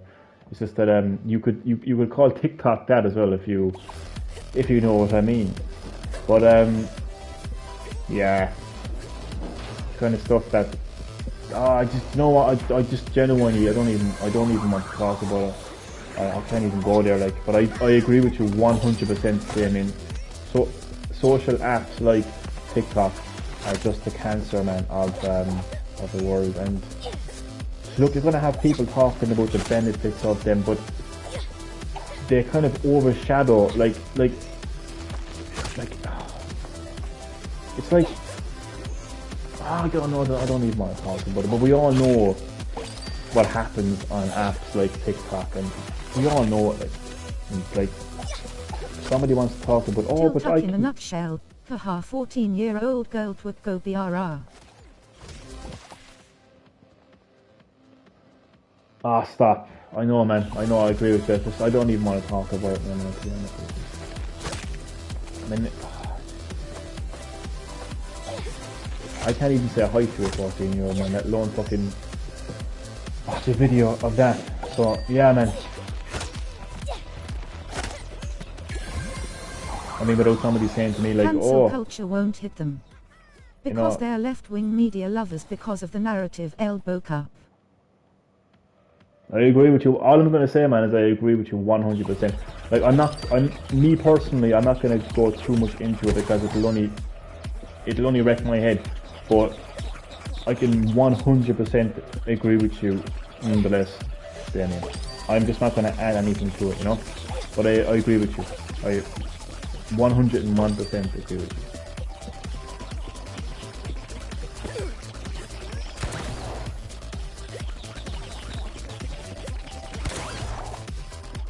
Question: will I ever complete this level?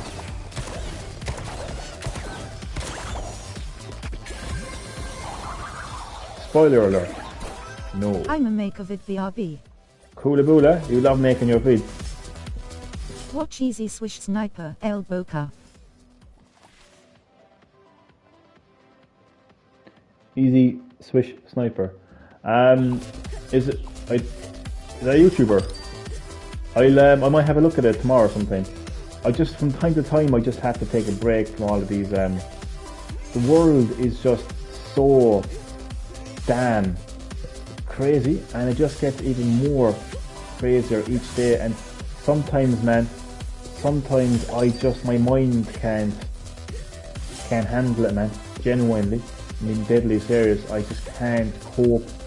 So there's just times where I just have to take a break. Have to take a step back. He goes off on people and he is spot on. Oh, I'd say he is, man. I'd say he's 100% spot on, man. I wouldn't deny it one bit. But there's just times where I just have to shut off from it all, man. For my own mental health, I just have to take a break from it and just look after my own mental health and look after my own issues, and, you know, just... The facts he be spitting is unreal. Oh, I could imagine, man. I'd say there's tons like him out there. There's tons like him out there that are, you know, saying... Johnny, are you coming out as super straight? Elbow cup. Am I coming out as super straight? Is that even is that a thing now? But yeah, Damon, I would presume that he is, like, you know, says it as it is, speaks out, speaks the truth and all that. Face with tears of joy, face with tears of joy. I don't even know what that is though. What is that? So I just choose not to add to it, you know. I may watch it in my own time at some stage, but I just feel like there's times where I just have to focus on my own issues, and, you know, it takes a lot out of me. As I said, like, the world has never been as crazy as it is now than it's ever been, and for me to talk about each and individual crazy situation, it takes energy out of me, like actual energy, like real life energy. And it drains me. Like, I mean, I don't want to go. I don't want to lie in bed at 3 o'clock in the morning with my blood pressure rise. And now they want to build on Mars. And just, like, be thinking of all these things. You know, it's hard, man. It's hard. It's hard to, like, you know. Sometimes you just have to. Sometimes you have to bury your head in the sand. To screw up another planet, elbow cup. Honestly, man. Sometimes you just have to bury your head in the sand. For your own health and for what's best for you, sometimes you just have to bury your head in the sand and just say fuck it. Because I'm telling you, man, what's the alternative? Sometimes, Johnny Jones, elbow cup. Johnny Jones. What's the alternative, like? I'm telling you, man, it just takes a lot. I mean, I'm well aware of how fucked up this world is, like, and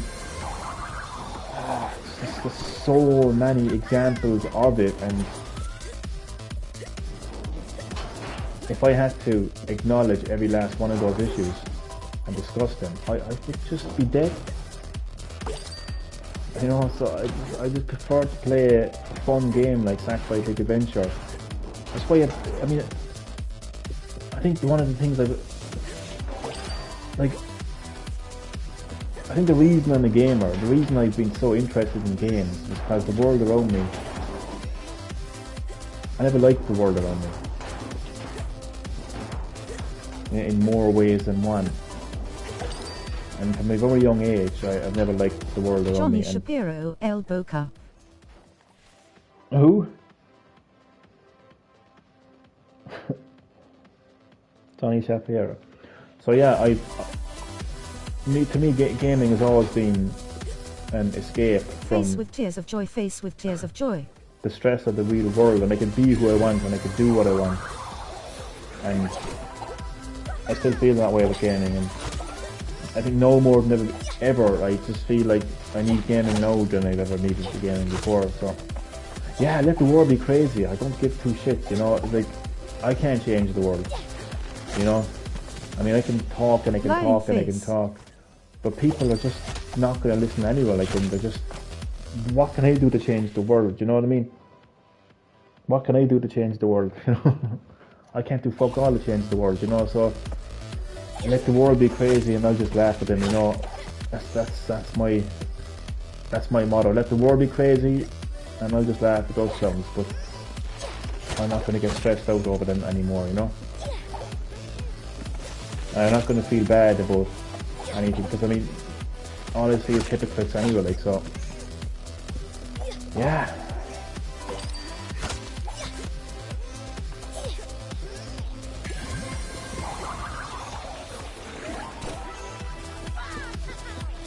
The voice of the voiceless Johnny Nagel.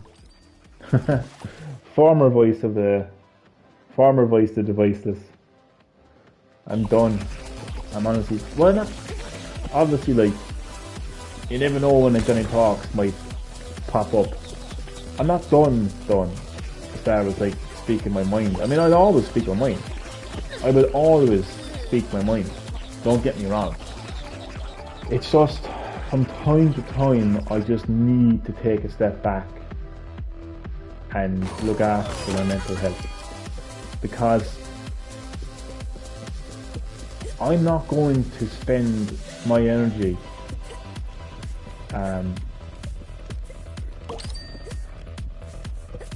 trying to get people to wake up to the world at the expense of my mental health, you know. Johnny Martel, El Boca.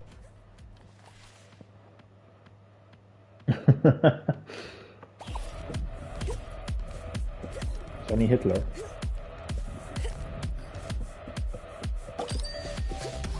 So in a nutshell, I think it's very important to look after your mental health in Royal Clown Johnny Nagel, El Boca. Royal Clown. You call me a clown, boy.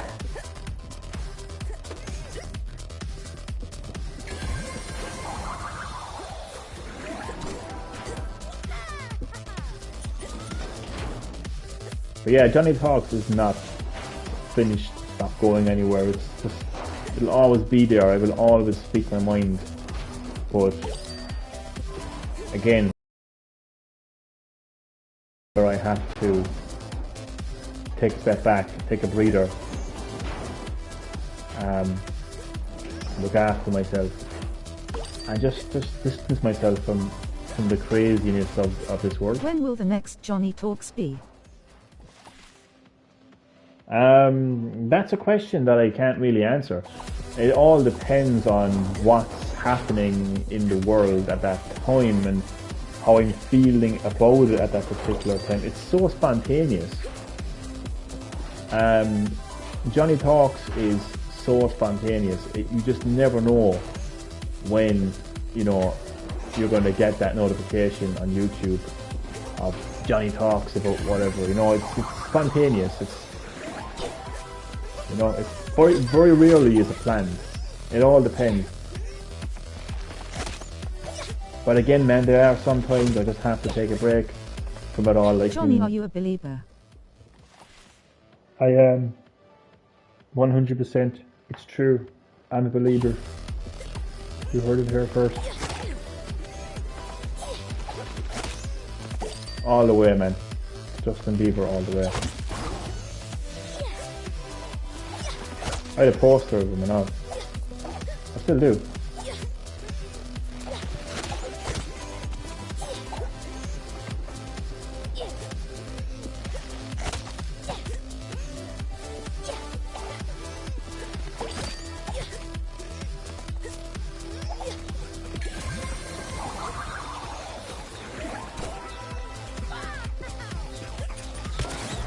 I feel like I'm subconsciously playing this game because I'm playing it and I'm talking at the same time, but it's like,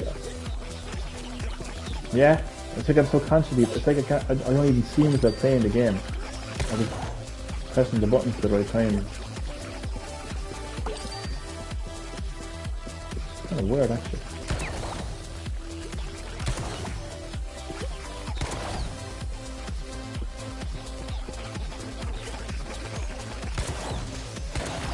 He's also into K-pop.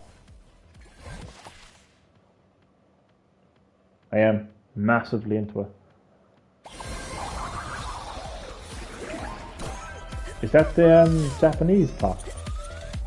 Dead by Daylight getting a K-pop DLC. What?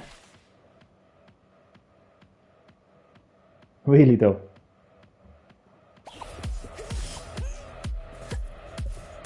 How would that even work? I'm just like K-pop is Japanese pop, isn't it? Just to be clear. Yes. That's just mind-boggling stuff. What is it like? I can't even talk. I don't even know how to respond to that. Is it a killer, a survivor, a stage? Because of their fans, man. But wait a second now. So like, just hold up now. Hold up. So K-pop is Japanese pop. Their fans want the narrative face with tears of joy. Okay, no Korean isn't Japanese. Alright, so it's Korean pop. So I just want to understand the facts before I speak. So K-pop is... Korea. Okay, so it's Korean pop. Can somebody confirm that to me? So K-pop is Korean pop, yeah?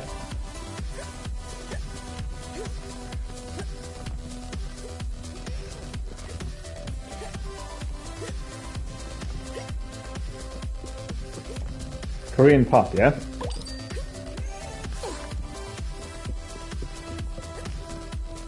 Yes. I'm very literal about these things. Like I need to kind of, yeah. Okay, cool. Thank you for clarifying that, Damien. Okay, so that's what K-pop is. Okay, so is there a band? Is there a Korean pop band or a Korean artist in Dead by Daylight? What is it like? Is it a band or a person that's in Dead by Daylight, or is it like a stage where this artist or band? But Chad yapping what like? I've asked about 3 questions. Which question gets to yap like? Come on, Chad, help me out here like. Yap, he says. I've asked like 10 questions. Like, yep. Is it yes to all those questions like or what? It's like a Korean monster or something that's about a band. It's a Korean monster or something that's about a band. So is crazy Koreans. That's all I'll say to that anyway. I still don't understand. It's a real band, I think. Also, it's a real band about a Korean monster. And is this monster meant to be a killer in Dead by Daylight?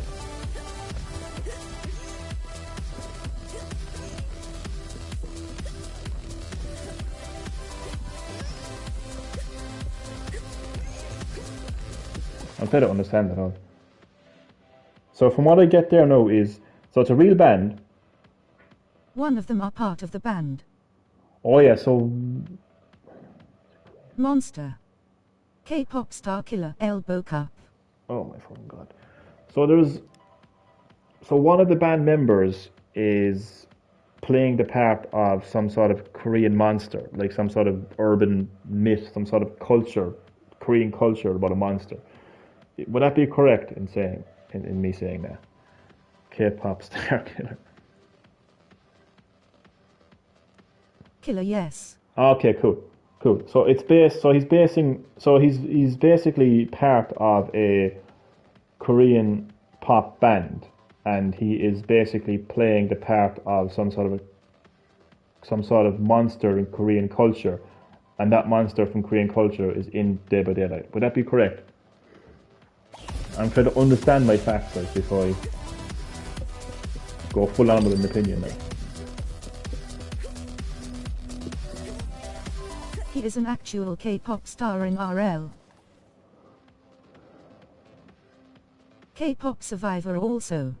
Okay, he's an actual, but okay, so he's an actual. Okay, so this guy is an actual K-pop star in real life, and he's part of a band. But is he playing? Like I'm just trying to understand how the fuck a pop star is in Day by Daylight. Basically, that's the part that I'm trying to understand. So, is he playing like some sort of Korean monster? So, you know, like Asian like culture, like kind of speaks of like various types of monsters and stuff. A killer and a survivor. A killer and a survivor. But where does this monster come from? Like, what is he? So he's just how did he become a monster? Like, how does... Because when I think of a pop star, the last thing I think of is a monster. Maybe like death metal. Or some shit like that I would think a monster. But the last thing that I would think of when I think of a pop star is a monster. So like, how the hell is a K-pop... Jesus. K-pop joker. How the fuck does a pop star become a monster in Day by Daylight? What's your favorite K-pop song, Lolo? I don't fucking have one. Lads, I still don't understand how he's playing the part of a monster. Is this monster supposed to be part of Korean culture or something? What's the story with him playing a fucking... I didn't even know Dead by Daylight was a Korean game anyway. Like, what the fucking hell is going on? Why not bring Eminem into it and just bring in like the character Slim Shady and he's going around with his chainsaw cutting people up? That I would like to see. You said before you listened to it, El Boca. Man, I was joking. I was joking, man. Sarcasm 101 right there, man. Lads, can I get some clarification, like real clarification here? So a Korean pop star who's part of a K-pop band is in Dead by Daylight as a monster and a survivor. That part I get. Dead by Daylight's 14-year-olds wanted it. But the monster that appeared in like the monster he's playing, right? Is this monster based off some sort of Korean culture? That's the part I want to... your favorite K-pop song? I don't fucking have one. I don't have one. I don't even know what the fuck K-pop was until I fucking heard it there.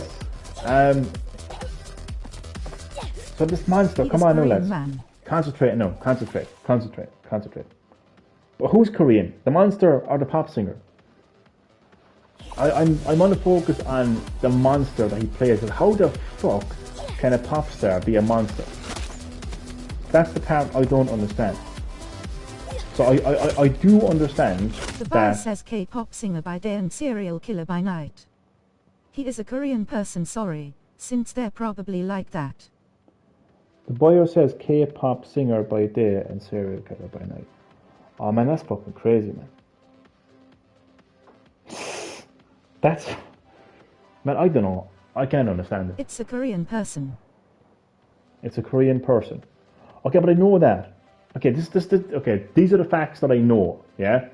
K-pop stands for Korean pop, okay? I know that this Korean guy who is part of a Korean pop band, is in Dead by Daylight. That much I know. That has digested in my brain well by now, yeah?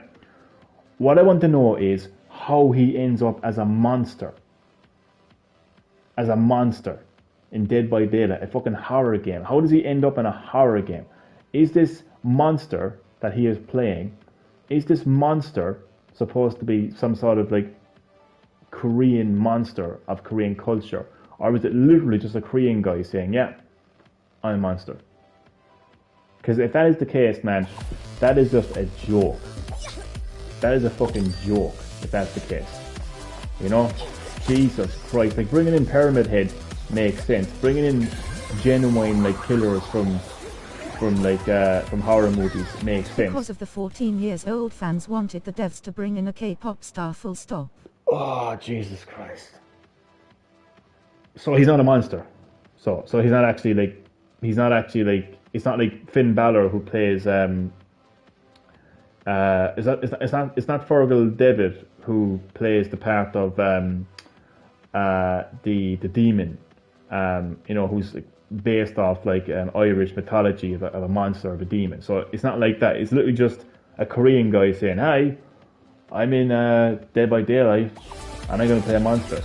That's just ridiculous, man. The trickster is a wannabe Joker. The trickster's the wannabe. So do I have it all? Do I have all the facts now? Do I have all the facts now? Is that correct? So a Korean guy who's part of a K-pop band is in Dead by Daylight, basically playing himself, but apparently he's a monster. Those are the facts, yeah? What a crazy story.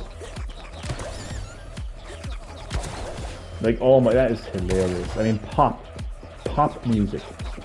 Oh my, I mean, that a monster is just the last thing that comes to my mind when I think of pop. Monster I would think of some sort of like Slipknot, you know, Slipknot, and you know, death metal bands, and you know, even like crazy rappers like Eminem. I would think of a monster then, but not fucking pop. Like, oh my fucking god.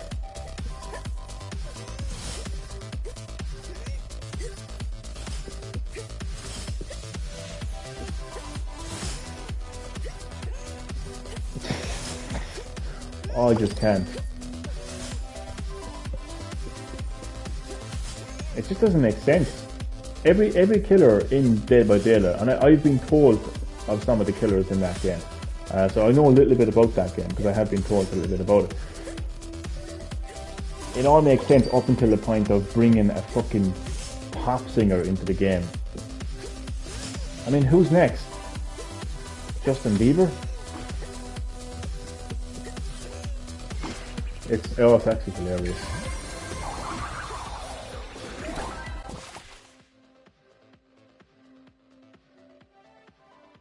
He has a baseball bat.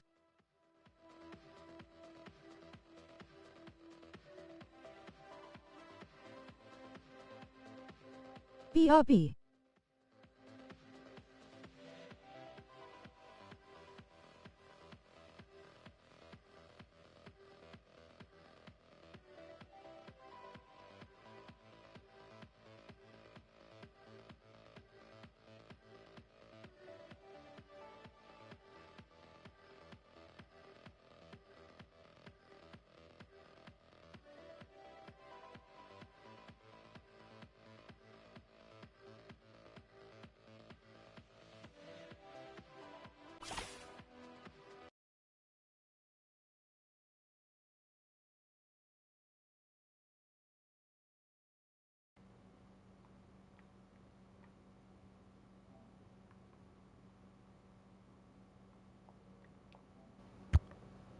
Right, I am back. Sorry about that. The battery died. Right.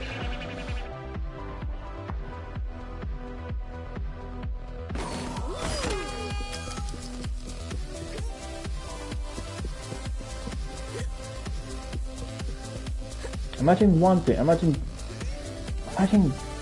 Oh god. Imagine playing a game like Dead by Daylight, a horror game about killers and survivors, and imagine wanting a guy from a K-pop band to be a monster in the game. Jesus Christ. What is wrong with video games and collaborations these days? What the hell is going on? Why would anyone want that? Why would anyone want that? Like, for instance, who's playing Fortnite right now and say, like, if you look at the Fortnite fan base, yeah? The Fortnite fan base, yeah? Who in the hell in the Fortnite fan base woke up one morning and said, you know what? Korean Joker even throws knives too. Really? Fucking hell, man. Korean Joker or not? But who woke up? Who in the who? I sound like a fucking owl now. Who in the Fortnite fan base woke up one morning and said, I want Lara Croft in Fortnite and Chun-Li? Like, honestly, I mean now the Fortnite fan base, yeah, aka kids, yeah? I mean, how many of those kids even play Street Fighter 2 or Street Fighter fucking 5 for that matter, or even know Chun-Li or Lara Croft? Come on, like, what the hell is up with these collaborations? And now Dead by Daylight has a fucking diversity elbow cup. Diversity. Oh my fucking god, man. What? But it's not. Man, I can't even process. I just can't even process the stupidity, like, of these decisions, like. But it seems to be coming from the actual developers themselves. Again, like, if you look at the Fortnite fan base, kids, how many of these kids actually say to Epic Games, bring Chun-Li into Fortnite? They've probably never played a Street Fighter game in their life. And the same goes for a Tomb Raider game. So why would a Fortnite fan base want Lara Croft? It's insane. And then Dead by Daylight, a game all about horror and killers, you know, inspired by fucking horror movies. Who the fuck woke up one morning and said, we want the K-pop singer as a monster in our game? Remember the video you made before when you said, hello YouTube. There's been something wrecking my head lately. What song did you use in that video? What song? Oh god,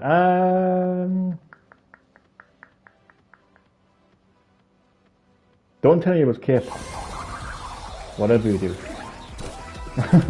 I didn't even know I had a song playing in that video. That is one of my oldest videos.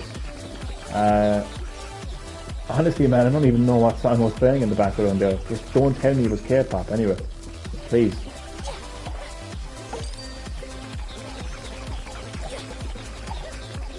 It's a blast from the past. But yeah, I just can't understand why there's a K-pop singer in Dead by Daylight. If it was based off an actual monster, it would make sense.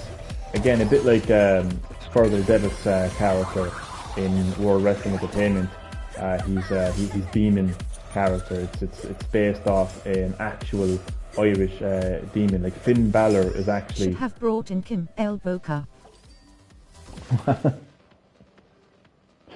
Kim Jong-un. Oh god, imagine. That would be funny shit. And I don't know why the hell it bothered me. I don't know why the hell it bothered me so much, but I just think, man, like, do I even have to explain? That's the thing, like, do I even have to explain? Is it even worth explaining? Like, it's Dead by Daylight, it's a horror game, it's about killers, it's about Freddy Krueger. And bring in the orange man, elbow. The orange man. It's about, like, actual killers, like scary killers from scary kill. Isn't Jigsaw in there as well? Freddy's in there, all these iconic killers from slasher movies and Pyramid Head and Silent Hill. And then, scariest of all, a K-pop singer. It's like, I'm sorry, but my mind can't digest that, so I need to move on. But yeah, it'd be fun to see Donald Trump in there. Not having a go at the game, not bashing the game or anything. I think the game sounds interesting up until the point of bringing a K-pop singer into the fucking game. That's just, I don't know, man. I don't know, I can't take this world serious anymore, man. I just don't understand this fucking world anymore. Ah, Jesus, man. My mind is spinning, man. Just trying to get this. Play Fallout 4. I actually think I played a bit of Fallout 4. Was it Fallout 4? Yeah, it actually was. I actually didn't like it. First time round. I don't know, man, I actually found it a bit boring. I was playing it for about an hour and I was just running around and I just didn't know what I was doing. Apparently ever since, I'm after forgetting their name now, but you know the people who made Outer Worlds, they're actually the original developers of Fallout, and they made Fallout 76 New Vegas. Oh, sorry, Fallout New Vegas. A lot of people say like that ever since they left, Fallout hasn't really been the same. Now I haven't played much Fallout games, so I don't really know, like, but I do know when I played Fallout 4, I just didn't stay interested in it long enough, you know. Didn't really change that much with Fallout 76. We all know the story of Fallout 76.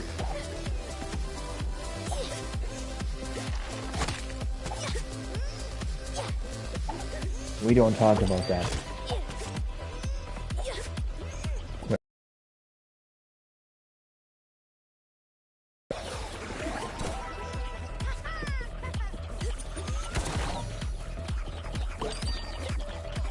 Bring back PlayStation Home, Elbow Cup.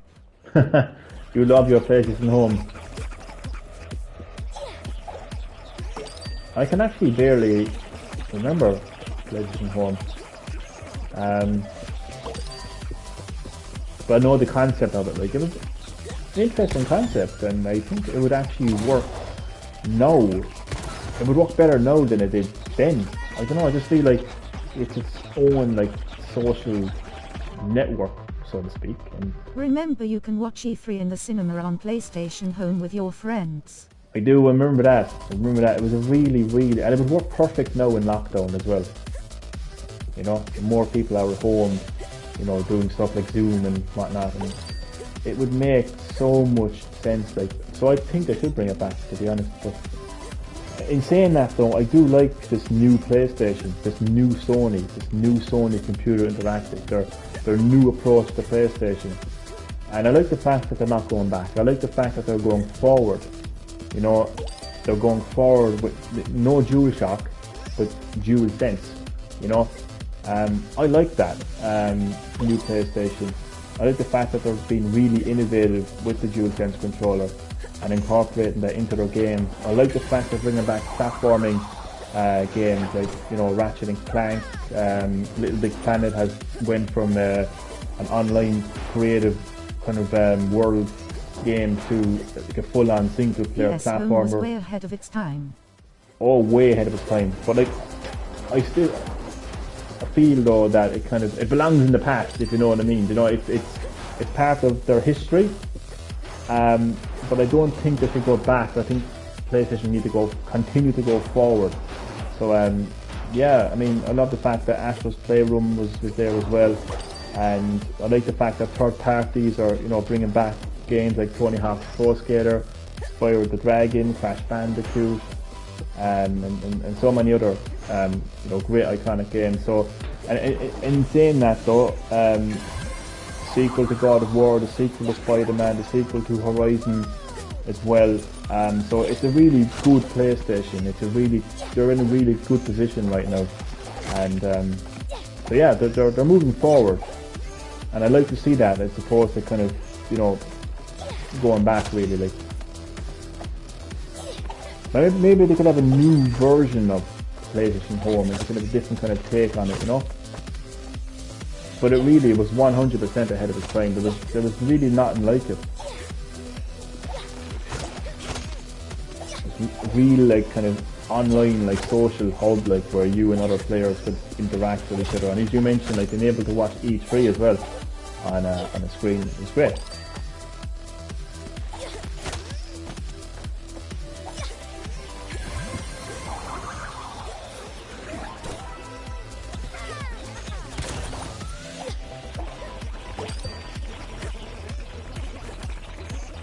And I like as well how Sony are so dedicated to single player story driven games as well. I love that. You can see that with games like God of War, you can see it with Horizon, you can see it with Spider-Man, you can see it with Demon Souls, you can see it with so many other blockbuster PlayStation games.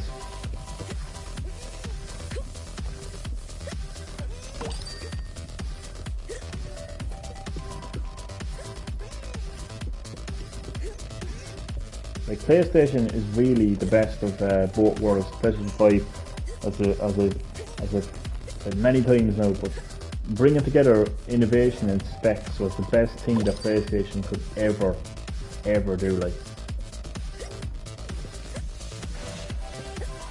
because not in the sacrifice of PlayStation.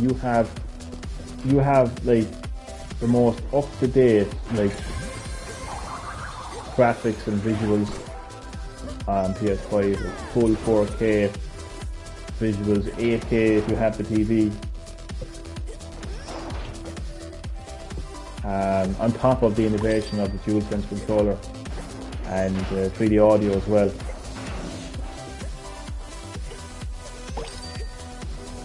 And even like a little feature that you may like at first kind of overlook, like faster loading times, but it's convenient. Like it's convenient to have faster loading times. So yeah.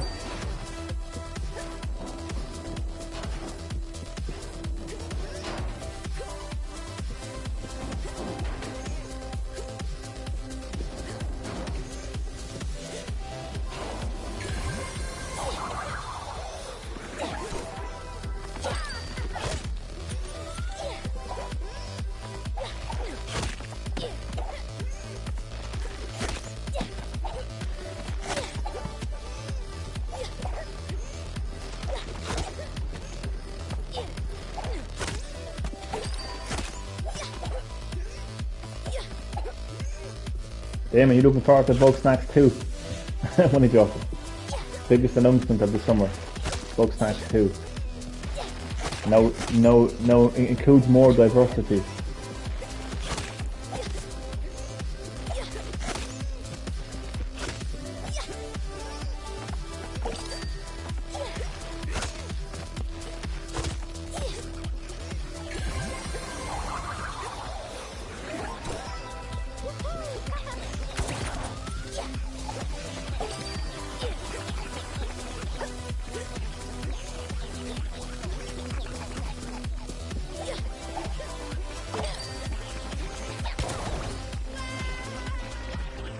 No, I want PS Home 2. Well, you ain't getting no PS Home 2, boy. Elbow PS Home is not coming home. Boom. I'm only joking. That sounded so sad, didn't it? PS Home is not coming home. All joking aside, man, who knows? It could actually make a return. I really do feel like with so many social apps available, and I feel now with lockdown and how it has affected our behaviour in terms of how we communicate. Buy those new with Nike each other. Satan shoes by Lil Nas X, Elbow Cup. Buy those new Nike shoes from... Man, I don't even know who he is, man. I don't even want to know either. But I like the shoes I have right now. Get free blood with it, Chad, Elbow Cup. Chad, you're supposed to be the old guy here. You're supposed to be the oldest person here, like, and you know all these people. I don't even know who they are. If it's not Eminem, I don't give a shit, like, no?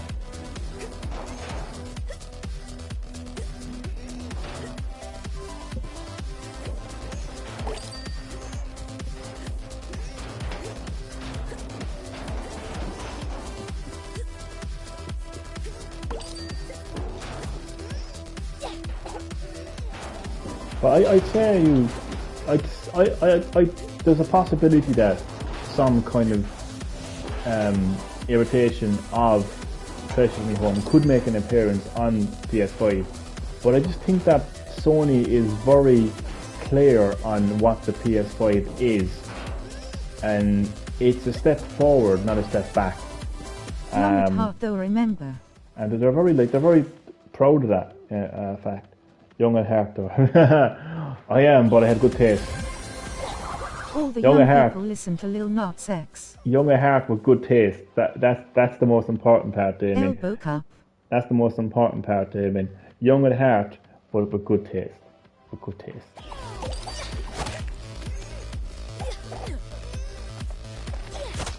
I don't even know who he is, but I presume he's some kind of like new age rapper. Probably thinks he's a big tough gangster, but in reality probably takes up the ass. Not that there's anything wrong with that, but you know. It's kind of hard to look tough when you're taking up the ass, like. That's all I'm saying. He sure does. I wasn't even joking, I didn't even know he does. Damn. But yeah, I'm not against that. I'm not against that. Nothing wrong with that, but I'm just saying it's kind of hard to look, he is the you know, all gangster and... Is he? I didn't know that. It's kind of hard to look all gangster and tough when you're taking up the ass, basically, yeah, so, you know. By Satan. That's all I will say about that. Ha! What is this, South Park? What the fuck?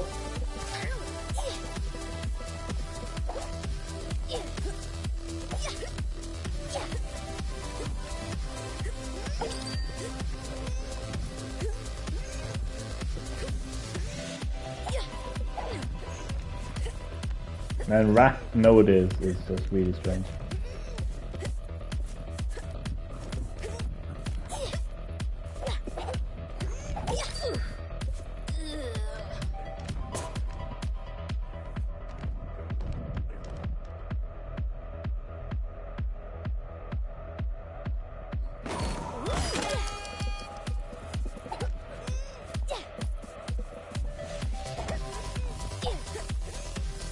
It's amazing how I was like pretty much like 100% accurate about who this guy actually was. That's just kind of weird, isn't it? I was so accurate, like. But I would have never have guessed the part it was Satan, though. But yeah.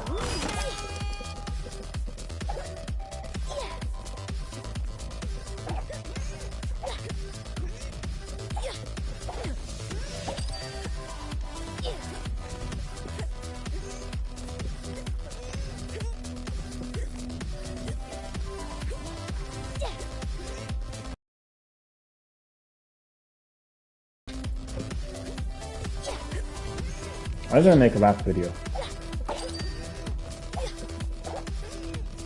about a rapper, but I'm gonna be a priest.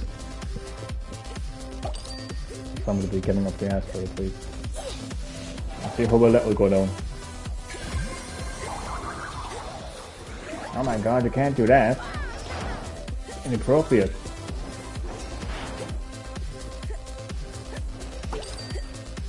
Oh man, you got a lot of good old hypocrisy, don't you? I mean, I wake up in the morning, do you know what fuels me?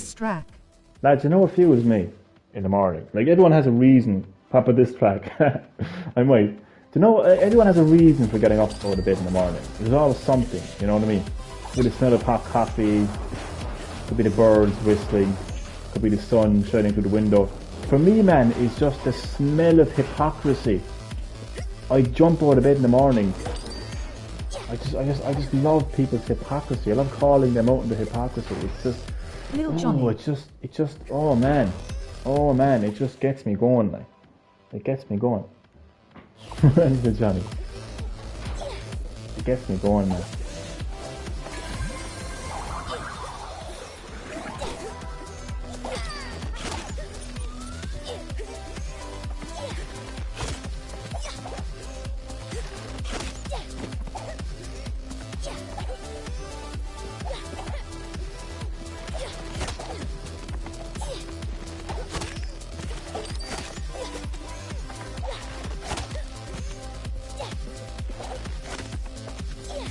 Johnny not sex. Fuck off.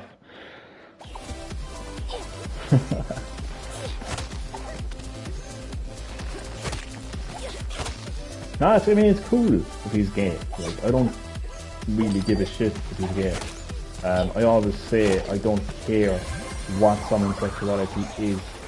I've always said it. I tirelessly say it. I tirelessly over and over Take again Lil say Knots to Old Town Road, El Boca. it. I have no problem with somebody's sexuality. The point I was making, it was kind of joking. It was just a joke.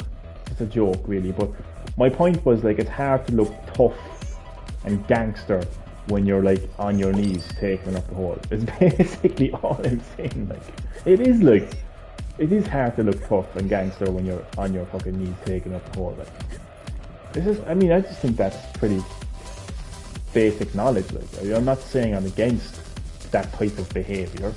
I'm not saying I'm against gays. I'm just saying, come on, you can't exactly rap about, Johnny Charles. you know, I mean, like, I've heard of, like, I'm going to bust a cap in your ass, but, you know, El Boca. like, I'm going to bust a nut in your ass is a completely different thing, isn't it?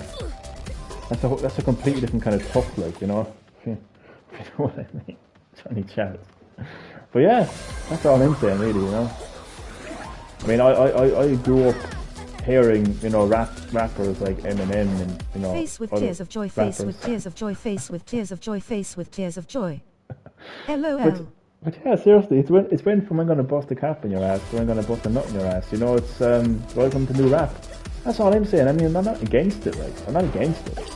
Like, it doesn't bother me if somebody wants to do that, and if somebody is that sexuality, if somebody's gay, it doesn't bother me.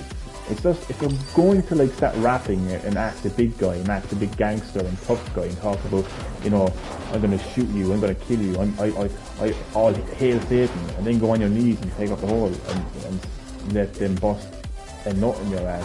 I'm sorry, but I'm not gonna take you serious as a tough guy and as a gangster. It's just, if somebody wants to take that and twist it into homophobia, then they can, really, like, you know, I couldn't really. Homies over hoes. I agree. So yeah, you can be sure somebody out there will take what I said and twist it into homophobia, but they can do whatever they want. I'm not bothered by how they think. I know I'm not homophobic, so, you know, it's good enough for me. I think anyone who really knows me, knows I'm not homophobic, so, you know, that's good enough for me. But I'm just making a joke. I'm just saying, like, you know, come on, like, it's hard to look tough. He agrees that he is now a homeboy sexual. Wait, what? A homeboy. Maybe I am. I don't even know what that means, so I don't know. But yeah, that's my only point. It's just hard to look tough when you're taking it, like, maybe giving it, but certainly not taking it. What the hell am I talking about? It's fucking 12 minutes past 2 in the morning. Jesus Christ. Anyway, swiftly moving on anyway. I'm sure he's a talented rapper, and I obviously have nothing against somebody they know nothing about, and if he's gay, that's totally fine. It should be 112 El Boca. I know, yeah. Fuckers took my hour. Fuckers took my hour. It should be 12 minutes past 1, not 12 minutes past 2. Fuck's sake.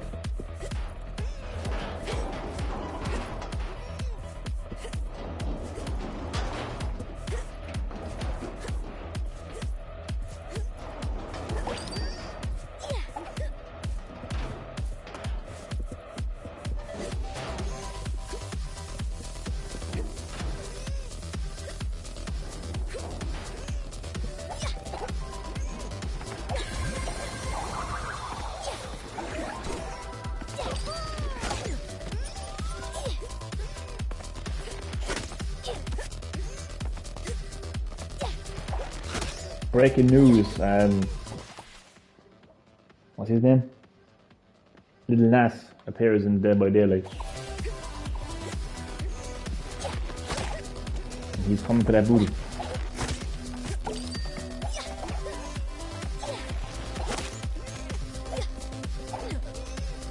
I am going to attempt this level one more time after I die, and that will be the end of this live stream then.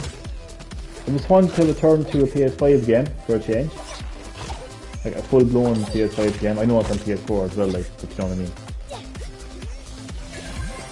So I feel like I've been playing a lot of like rock and roll racing, like from Sega Mega Drive SNES days, and been playing like, you know, PS5 upgrades of PS4 games, and yeah, I just wanted to go back and play. Switch over to Doom, El Boca. As soon as you're going to have to get back to Bethesda, man.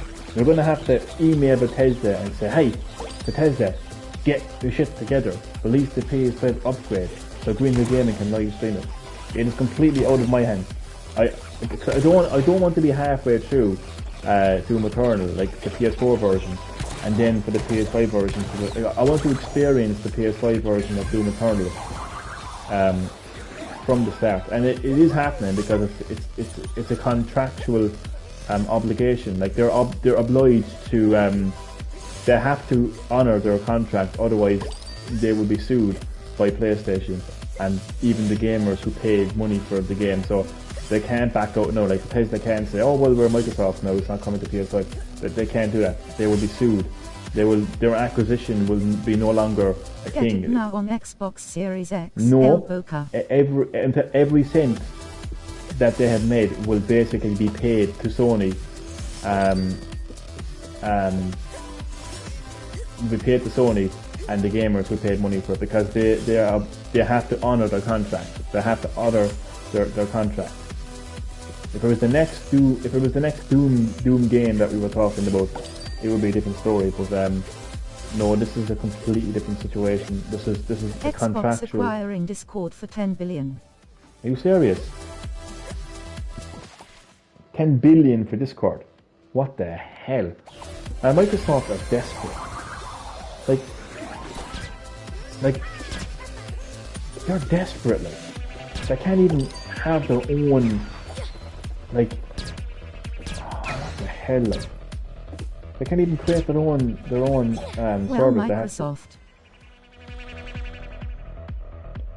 It's crazy. Yeah, I know what you mean. Yeah, Microsoft. One more attempt, and then I am going. God, that's just me stretching and yawning. No, that sounded wrong, didn't it? Jesus Christ.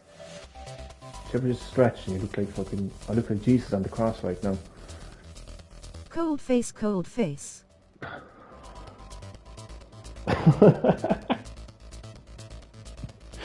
Oh God. Just a face. Zipper mouth face, zipper mouth face. Oh God. Did that noise scare you? That was... Woozy face, woozy face. I'm thinking about the scare again, man. That was my... That's my stretchy yawn noise.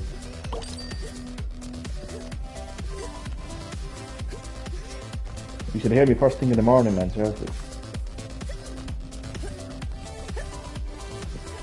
I'm starting to sound like an old man and feeling like an old man. No, like you fucking getting up in the morning, my bones aching and everything.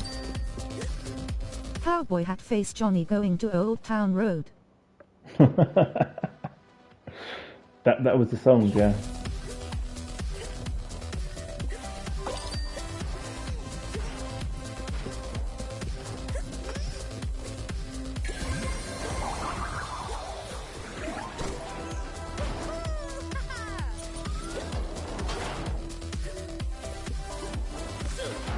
Ah, shit.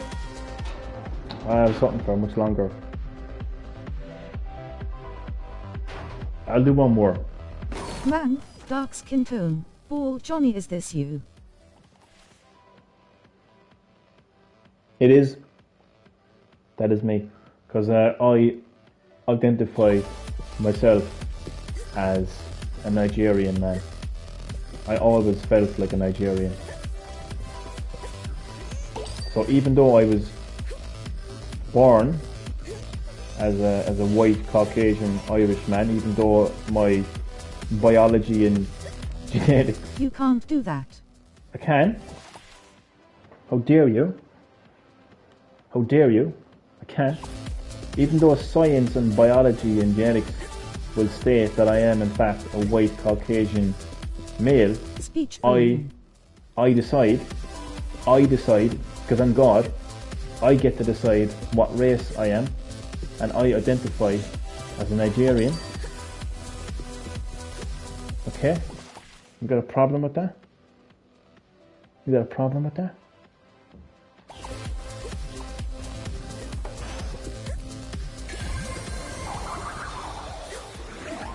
But I was joking aside though, you'd actually, if somebody actually said that, they'd actually have a point. Because you are, I know, it's too late to talk about this. All I'm going to say is I respect anyone for whoever the hell they want to be. As long as they're not harming anyone in the process, you be who you be, and it's the end of that. Too late now to be banging on about it, but even though I was joking, there's a certain level of truth to it as well. Because at the end of the day, you can identify as anything. You know? Identity is such a mysterious thing, really. It takes a long time for somebody to acquire their identity. Like, you know, it's a really strong thing. Like, what the fuck? That is scary, man. That's like fucking Majora's Mask. Scary, man. Joker. I failed again. Okay, one more time. I know, it's become one of those things like where one more time becomes 10 more times. It's Green Hill Gaming. It's what I do. Whoops. Ah, Jesus Christ, no way. That's way too soon. Remember the Donald Trump mask? I do. That was funny. That was a really funny day out for me. I went around my city, my great city of Cork City. It was St. Patrick's Day, and I wore a Donald Trump mask. And the amount of triggered Johnny Trump, the amount of triggered little shit stains was so funny. But you know what though? To an extent, it was kind of scary. I'm not going to go into it, but it was scary how much it affected them, and just like, damn, you know, kind of caught me off guard a little bit, but it was funny. Like, I'm not Donald Trump, like, there was a mask on my face, but they genuinely viewed me as Donald Trump. That's scary, really.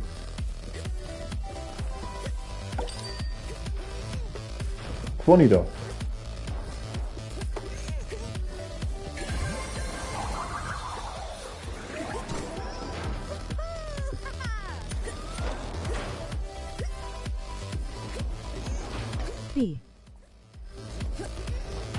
Man, it's so funny though, like, you know, there's just the kind of, I don't know, man, the mentality of people, you know. Like, for 5 years, people, like, were calling Donald Trump an idiot at every opportunity they can get. I know Joe Biden is the president, he can't even walk up the stairs properly. Like, I think walking up the stairs is one of the most basic skills you'll ever have in your life. But he managed to fall up the stairs. I mean, like, fucking hell, like. I mean, you can't even get that right, like. That's like my name in like some kind of like foreign accent. But yeah. I'm not having a go at Joe Biden, I'm just saying, like, you know, anybody can be a fool. Anybody can be an idiot. You know?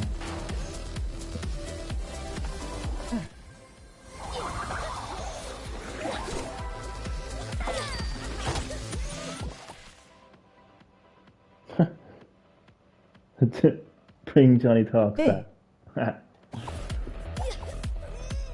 When I feel rested, when my mind feels rested, I will return to Johnny Talks. But I'll obviously have to have something to talk about. And the thing about me is you know me, whenever I make a point, I always make sure that I know what I'm talking about and keep my point very simple, very to the point. I don't like to mess around, like, I don't like to be, yeah, it's just, need Johnny to know. talks PlayStation 5 elbow cup. PlayStation 5.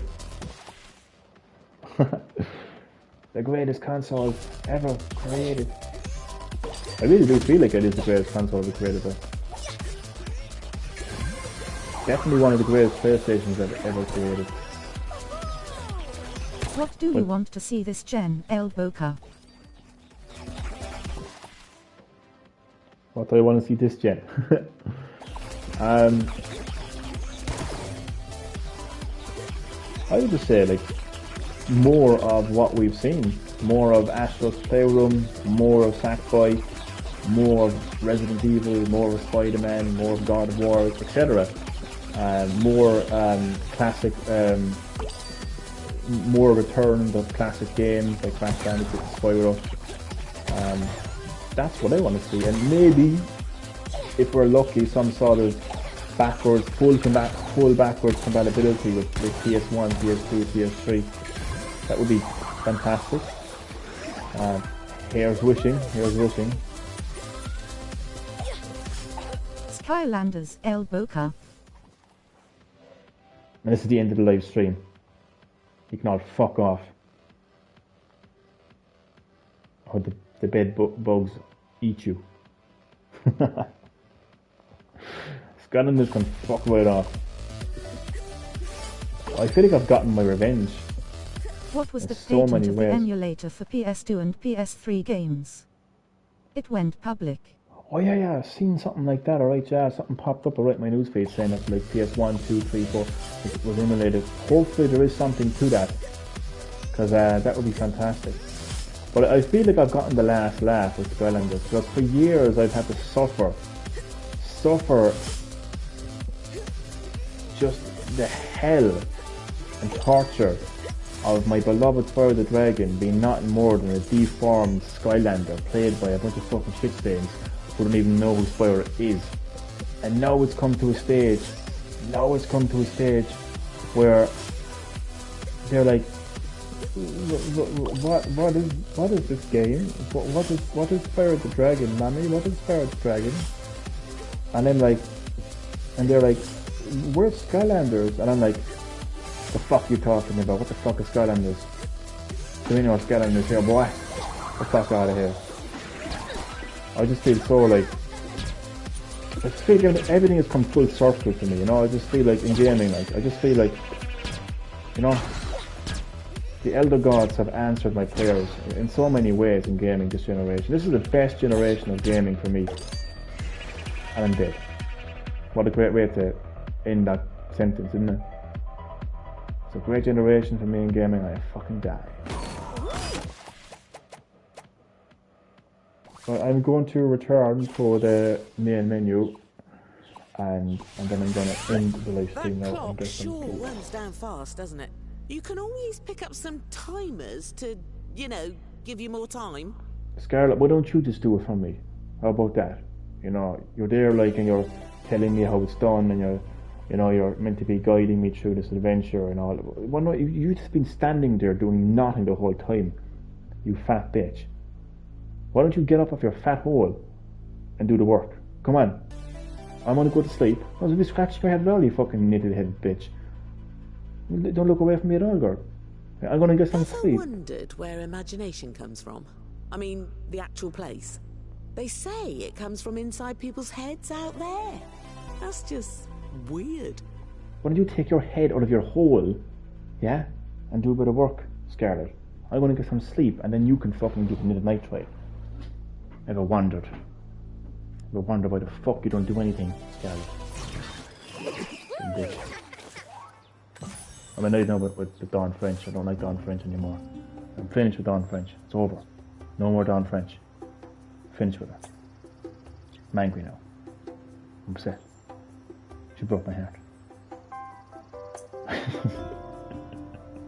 Well, I am going to end the live stream here. Lads, thank you so much for watching the live stream. Hope you enjoyed, and I will see you next time on Green Hill Gaming. Whatever game I'll be playing, God only knows. I actually, before I go, I still have, it's not a new game, but it's a game that you wouldn't have seen on Green Hill again. It's a game that I downloaded, the Ace Attorney Trilogy Collection, Phoenix Wright, whatever the hell it's called.